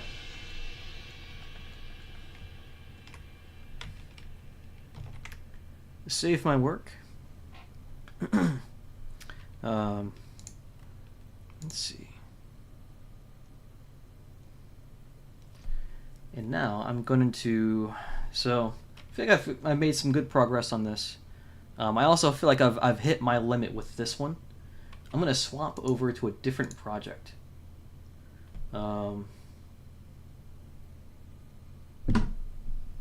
Because I want to get some stuff done on this thing as well.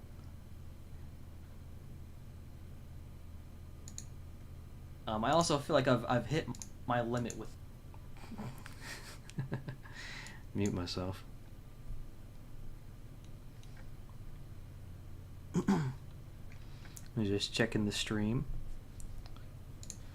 While that's loading. There we go. Okay.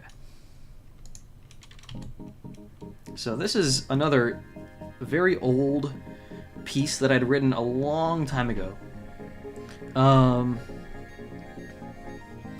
And it's one that, like, at the time I didn't have a whole lot of tools. I didn't have a whole lot of, like, skill or knowledge with recording. And so the final product was not great.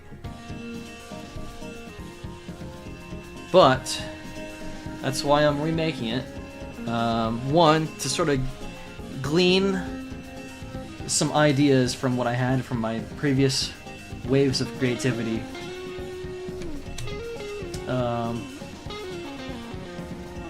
And then also to let's see.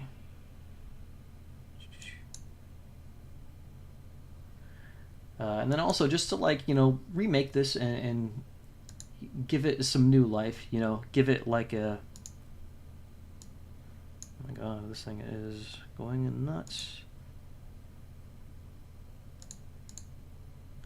Also just to, like, make it in a way, like, basically make the thing that I wanted to hear back then, but just was unable to make.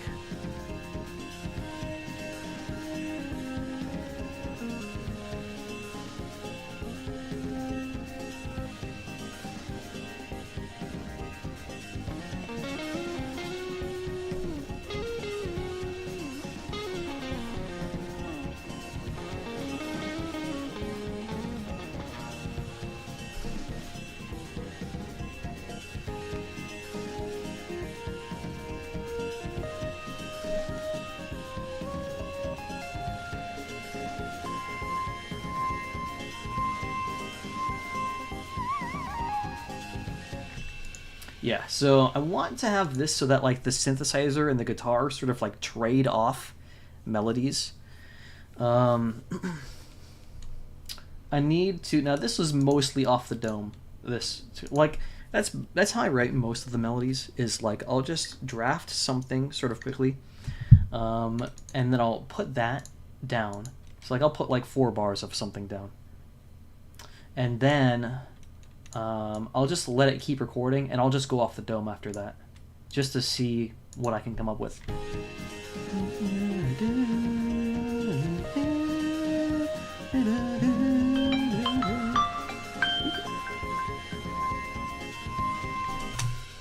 Hey, bud.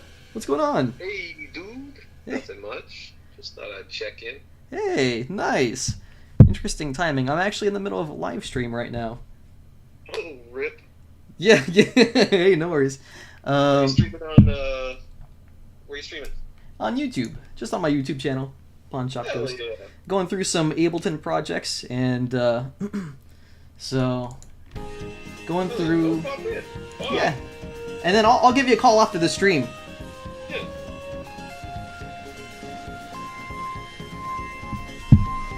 Yeah, so I want to have this, I want to have it so that the synthesizer and the guitar trade off in like measures of 8.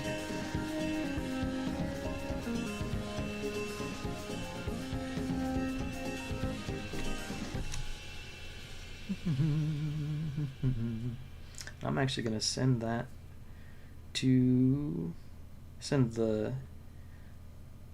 link to the stream to my buddy.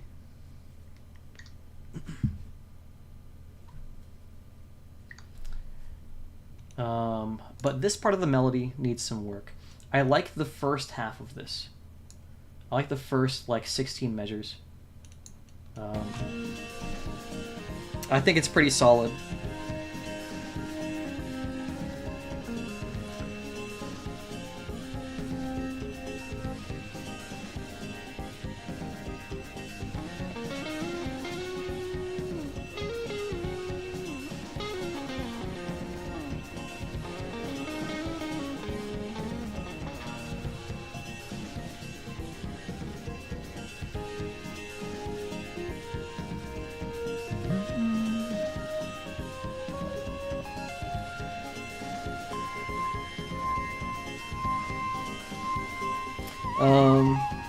Yeah, and then that second part of the synth melody was just like off the dome.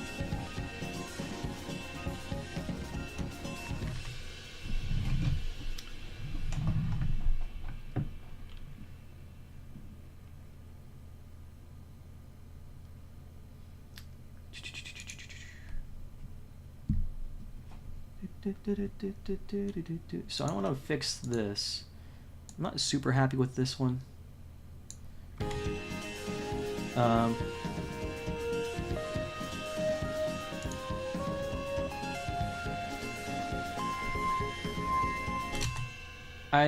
I think that that's a good enough melody.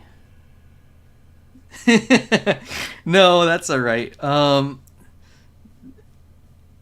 Yeah, the chat had cleared out probably about, I want to say half an hour ago, give or take, maybe 20 minutes. So you're just in time.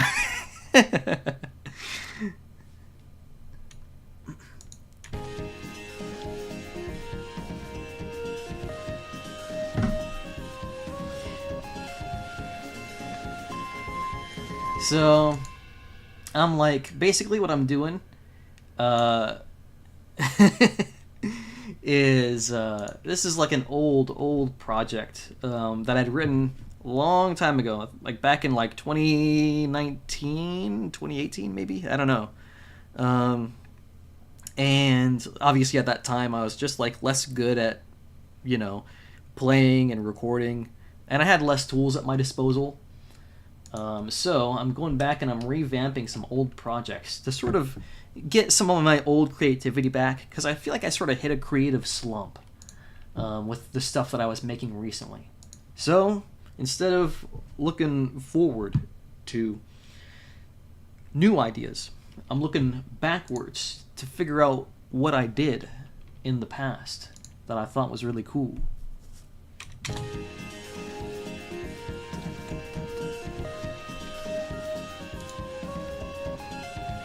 And then hopefully by like recreating these, I'll sort of glean some of that, previous weirdness that my writing had when I first started writing music. So I want to do something about this like long high note here. Probably just cut it off.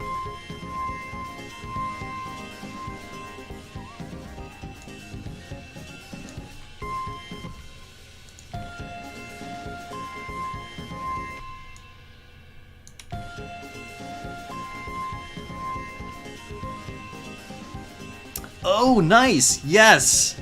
There's some good stuff in there, man. That old, like, loop archive, that had some, like, banger seedlings in there, basically. Like, some sprouts. Some really good ideas of things that could turn into better songs.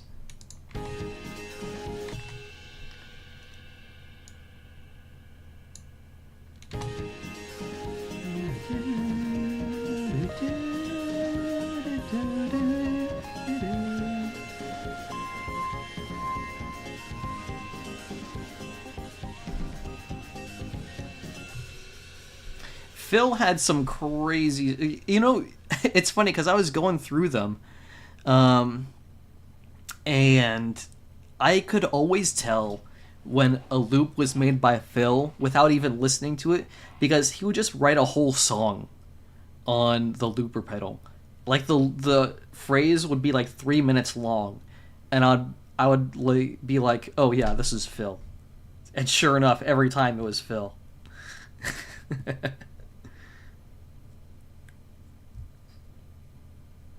I should give Phil a call. I wonder what kind of stuff he's working on lately. I think mostly school-related music projects. I know that I think he's playing in ensembles, but I can't remember what exactly for, like jazz ensembles or what have you.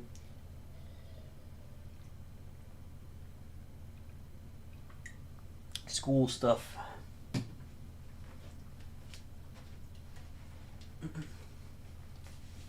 Last time I spoke with him, though, last time I spoke with Phil, I remember, I think he's mentioned that he was sort of getting a little bored with school music stuff. I could be wrong about that, though. But he seems to be doing well for the most part. Okay. It's time to make the other guitar part for this. So for anyone who's just dropping in, I'm coming up with melodies for this. And basically the idea that I want to have is to have like the synthesizer and the guitar melodies trade off. So I'll just play it.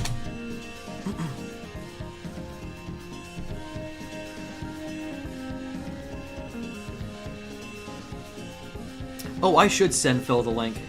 That's a good point.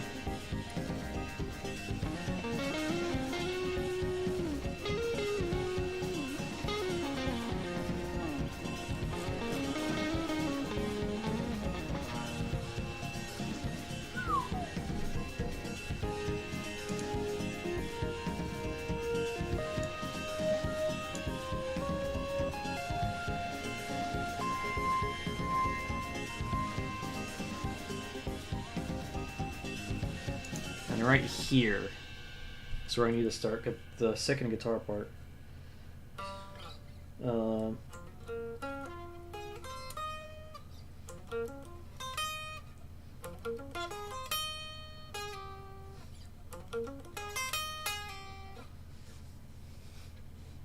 That'd be cool.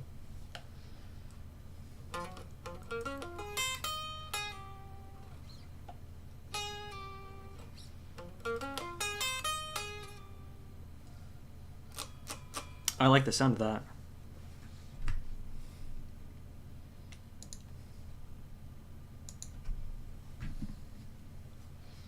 Okay.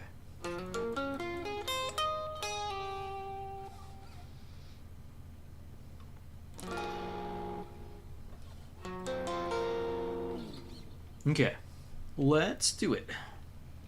I don't know where that's gonna come in. Let's see. Oh my god, I forgot this was in 7/8. So this is technically in 7/8. A very fast 7/8.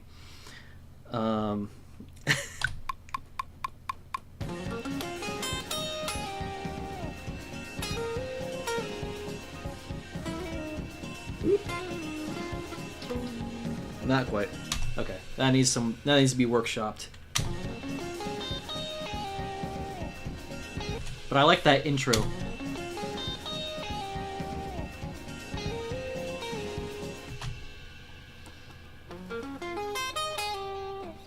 It needs to be played a little bit smoother too. Let's just flesh it out a little bit more.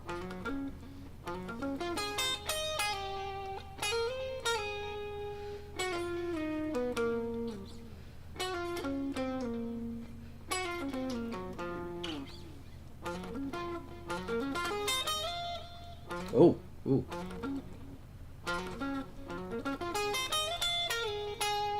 Oh, I really like that actually. Woo! 7. Okay, listen. I never claimed to be good. Darn it.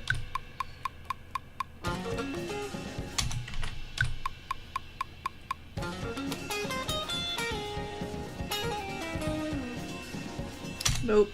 That is not a G flat.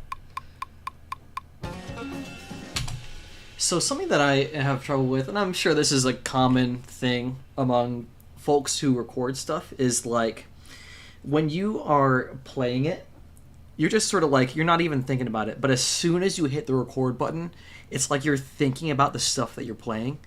And then it's like, oh no.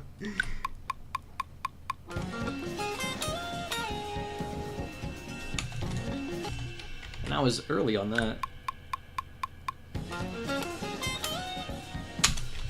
Way too sharp on that.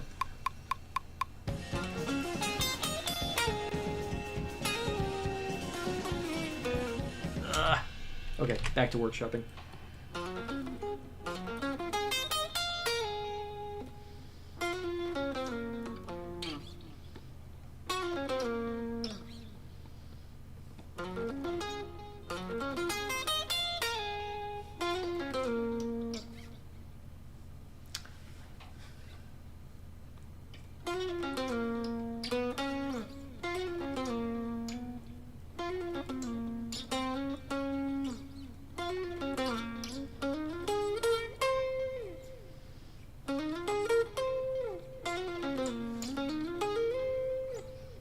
That sounds nice.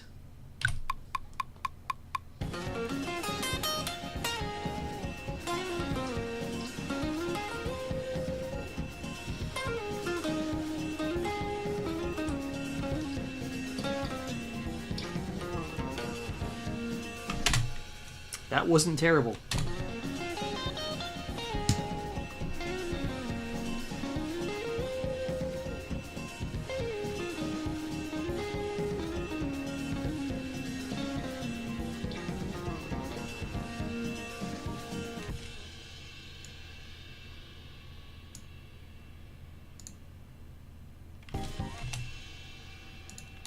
Honestly, I didn't hate that. I did not hate that.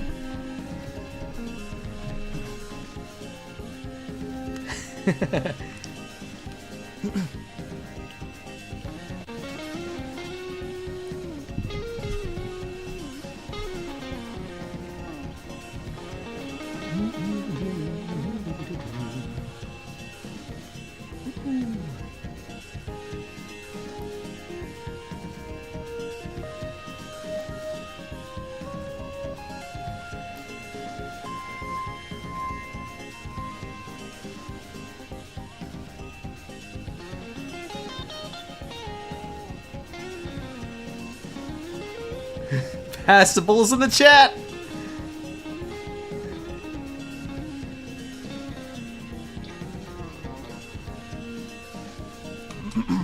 All right.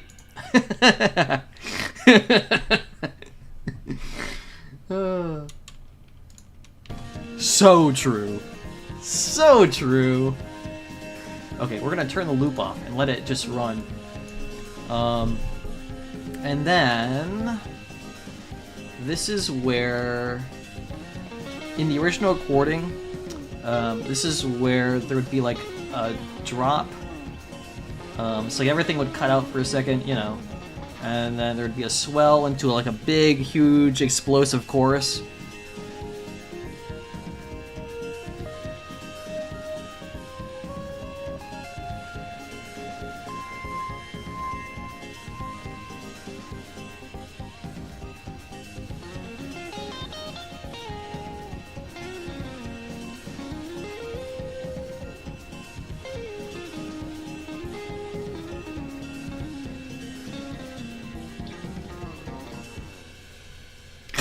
That sounds so goofy at the end.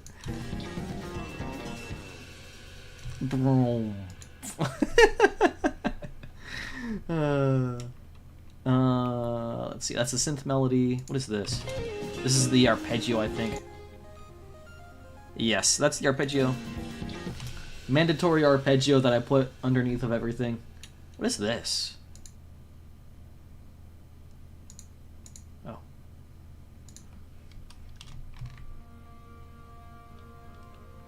Oh. That's an old version of the melody. Okay.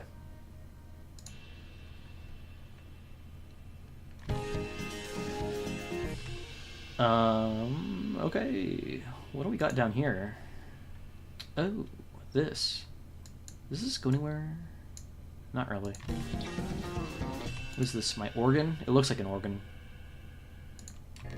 Yes.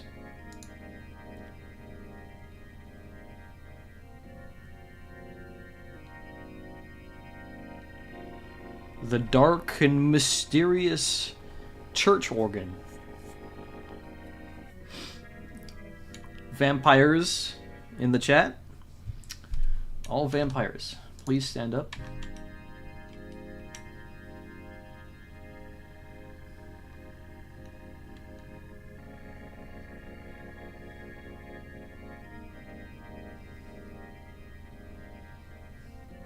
The auto pan on that is a nice touch.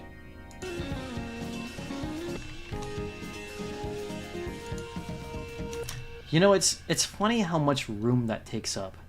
Because as soon as you get rid of it, you notice when it's gone.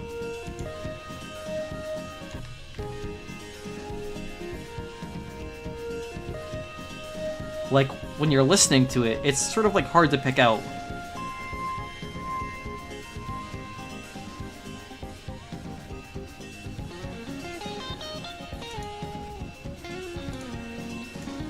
I will bring it up a little bit.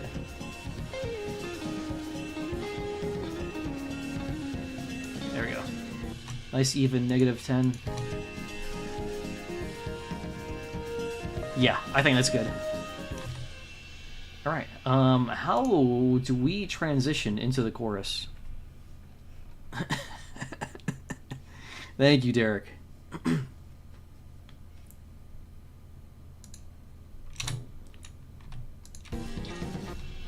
That ending guitar is so funny to me. Just boom.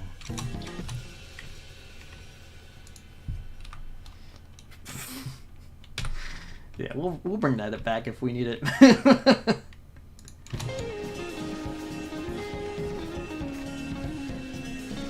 Ooh. That does sort of. And that cuts off very abruptly. I need something else there.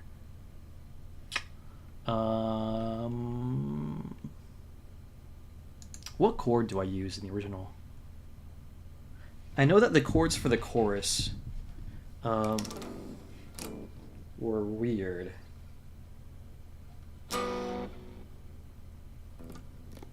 What was it?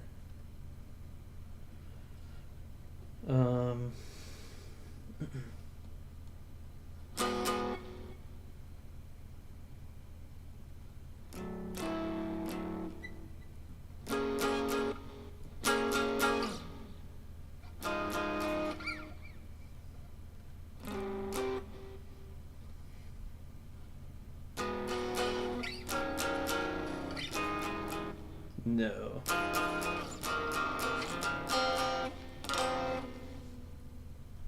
feel like there's a lot of extra weird tones on that.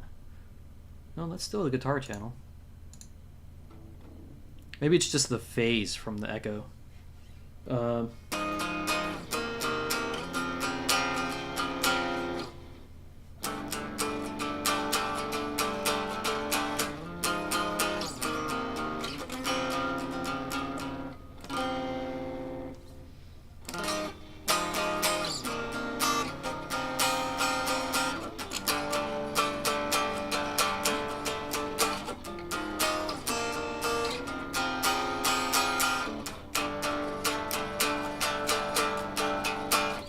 Rhythmic hits. I think. You know what? I would do rhythmic hits, except I literally did that like I think an hour ago for the other project. Okay, let's pull up. So I have two versions of this recording from ancient times.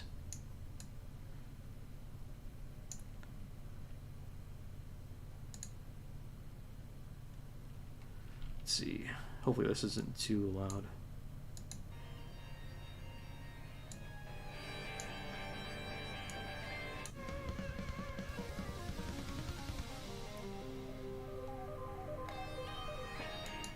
Oh. Okay.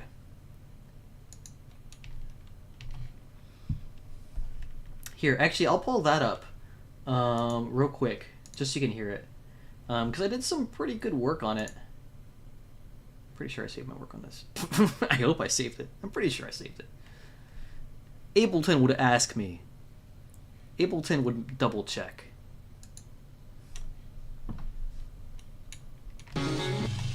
Yeah.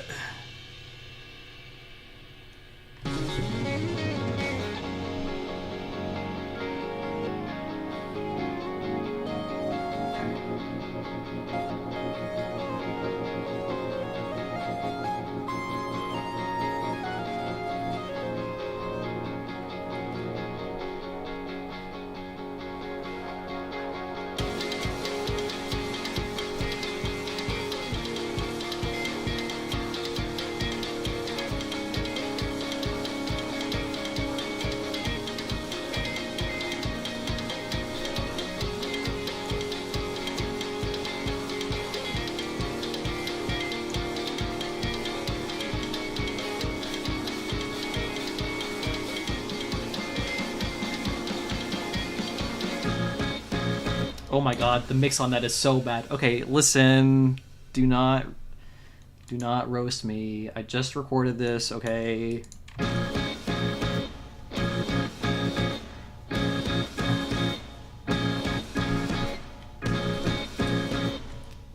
And yeah, this is all very rough. Okay, that should be a given. Anyway, that's the rhythmic hits that I was talking about, but it goes into this chorus.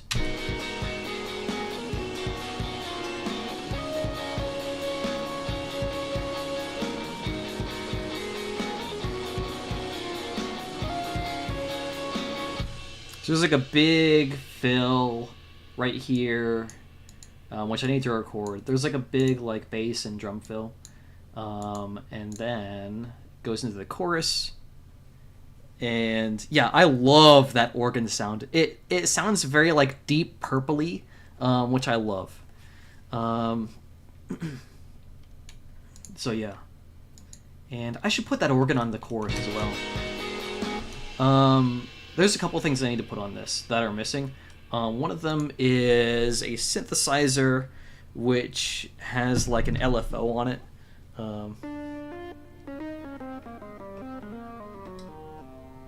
Let's see. And then there's an organ that I need to put on this. Because that organ would be like, so good on this chorus. Actually, I need to put that. What is that? Progressive. That's literally what the patch is called on my keyboard.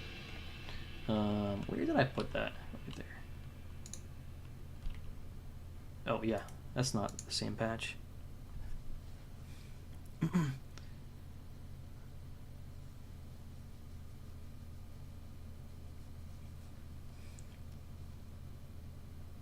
So the the opening guitar riff for this is going to be reprised.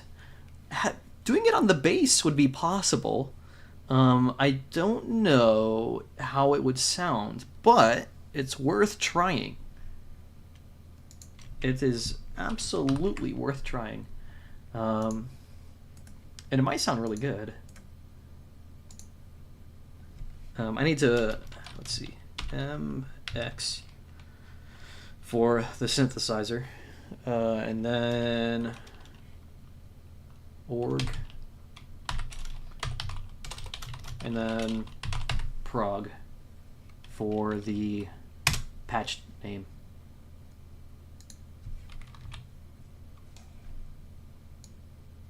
So that's a different sound. I don't want to get those conflated when I'm mixing.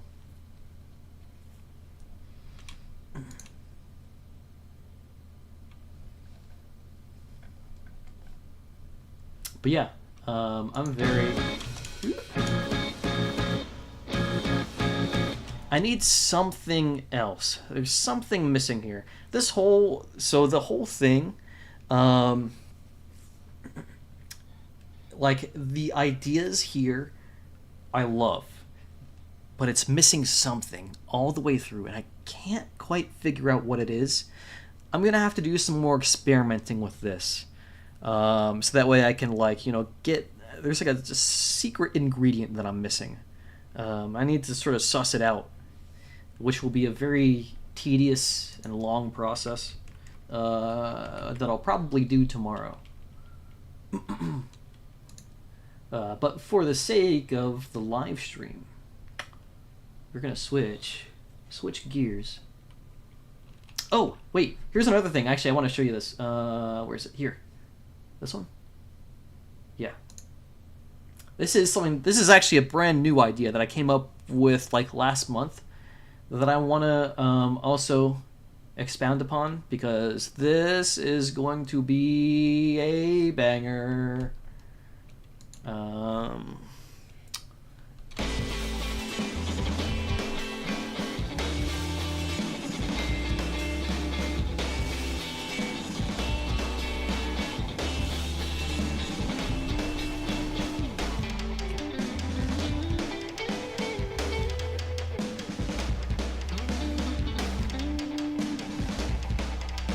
I need more melody for this. So you'll notice I just copy and pasted that first part.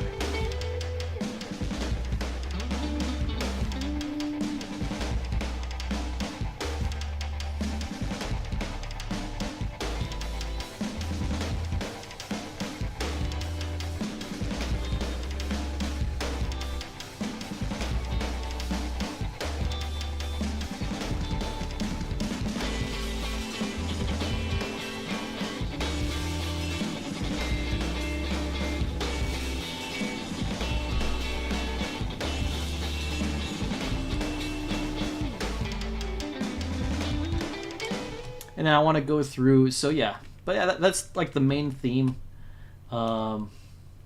which I'm very excited about, because this I like a lot.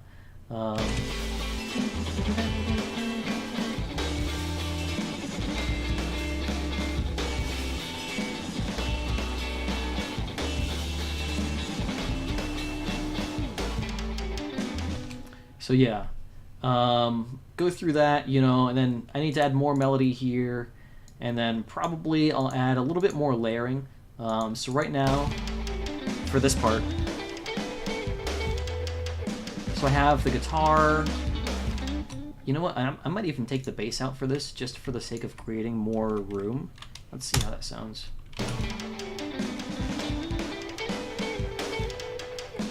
I'm not huge on that.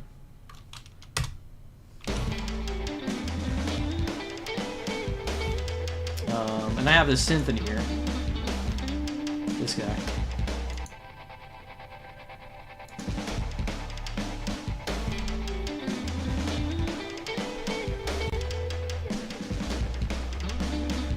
Thank you, yeah.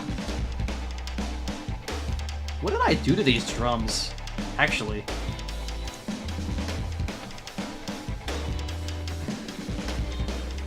just cranked up this distortion pedal, basically. And then put a big fat compressor on it.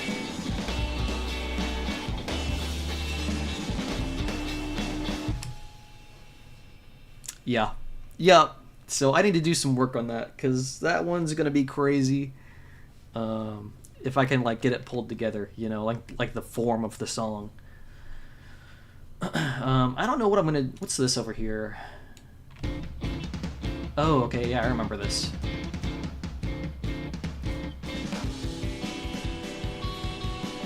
I need to think of a good chorus for this.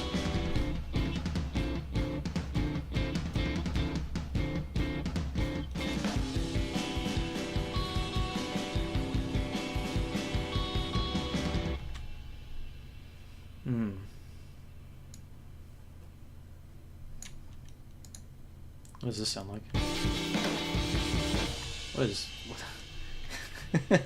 What's going on here? What is this drum part? This is what I love about coming back to stuff that I haven't looked at in like a couple weeks, because I just find out all sorts of stuff where I'm like, what did I record this for?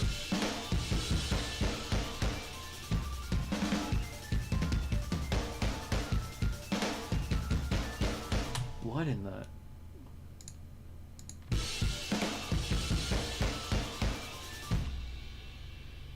What is this?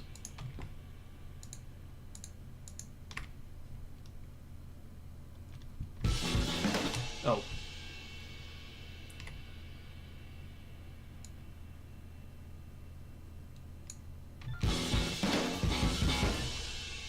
What in the... I feel like I was onto something here. I'll come back to that.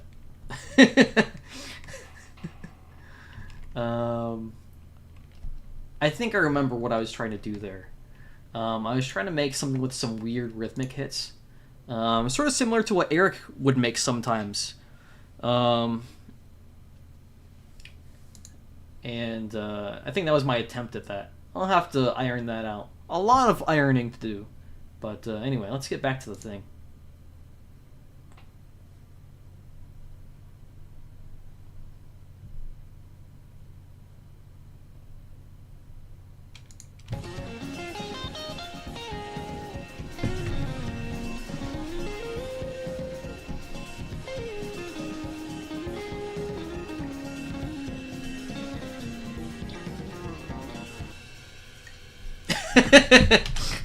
That drops off a cliff.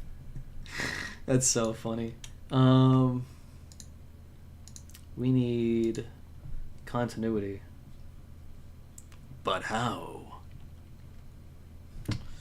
Yeah.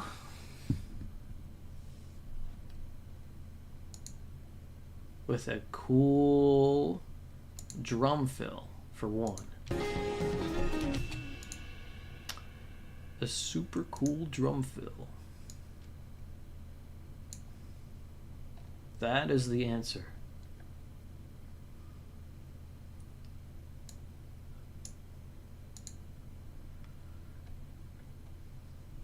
Okay.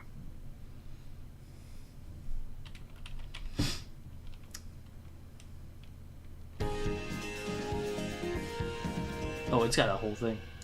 I just need this.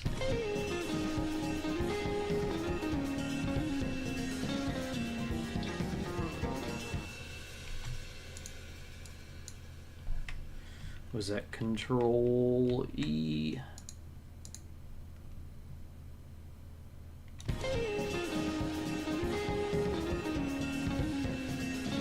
Oh, I see. I see. It's just looping it. In that case, just give me this.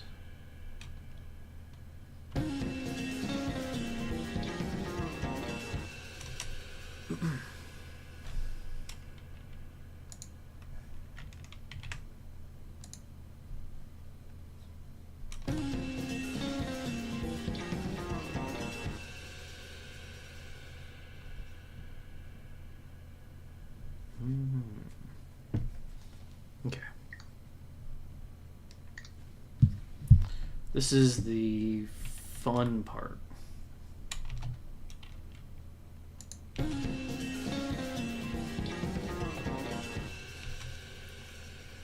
How do I make a drum fill here? Because this is such a weird time and a weird rhythm.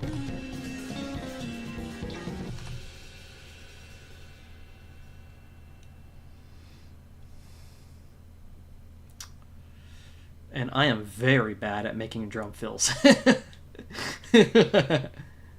But that's definitely what I need here. I need a transition into the next part. That drum fill will cover off. Will cover up this, and then I'll probably like put another chord there or something to like have it, or like another note, you know.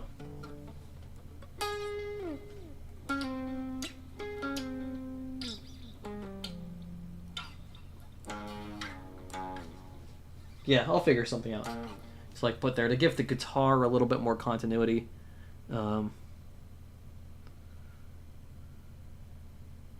10 to 20 seconds of silence.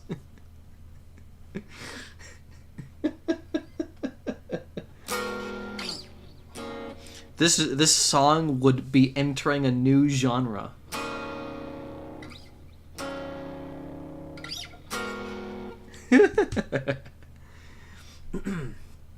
Okay. I think I'm at the point where most of the work that I need to do now, at least for what I have, is like the tedious. That's true. Art does require boldness.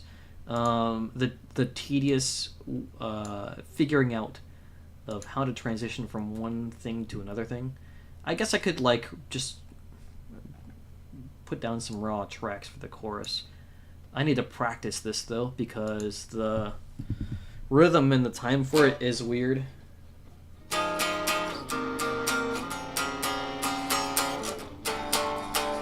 The chords themselves are sort of weird too. Not really like the whole thing, just like one chord transition is sort of uncomfortable to make.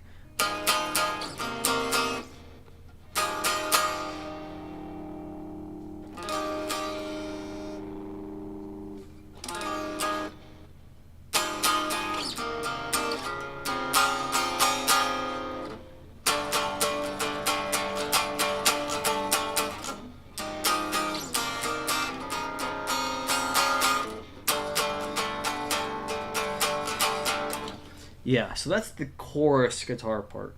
The timing for it is uncomfortable at this speed for 7/8.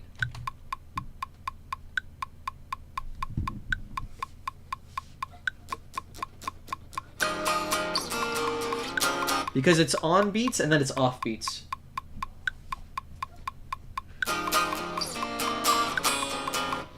That is tough.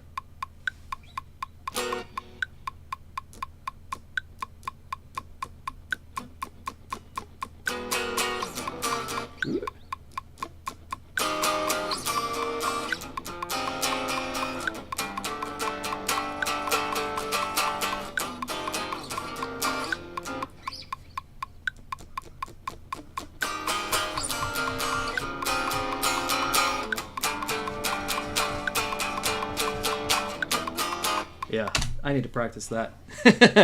That's not an on-the-fly part to record. So I think I'm gonna call the stream here. I think we made some good progress on stuff today. I did a bunch of stuff on that other song, so that was nowhere near what it is now. It's much further along, and then this, at least I got this down.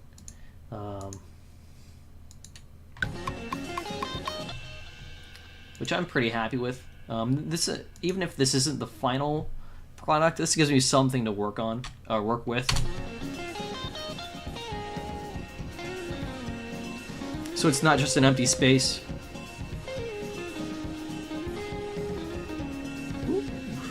Okay, yeah, I think that's it. I think this is a good stream, very productive. And we had a bunch of folks drop by, so that was fun. So yeah, I'm gonna call it here. And And then I may or may not stream tomorrow. I don't know. I'll figure it out. Usually when I say I'll stream tomorrow, I don't. But maybe I will this time. Who knows?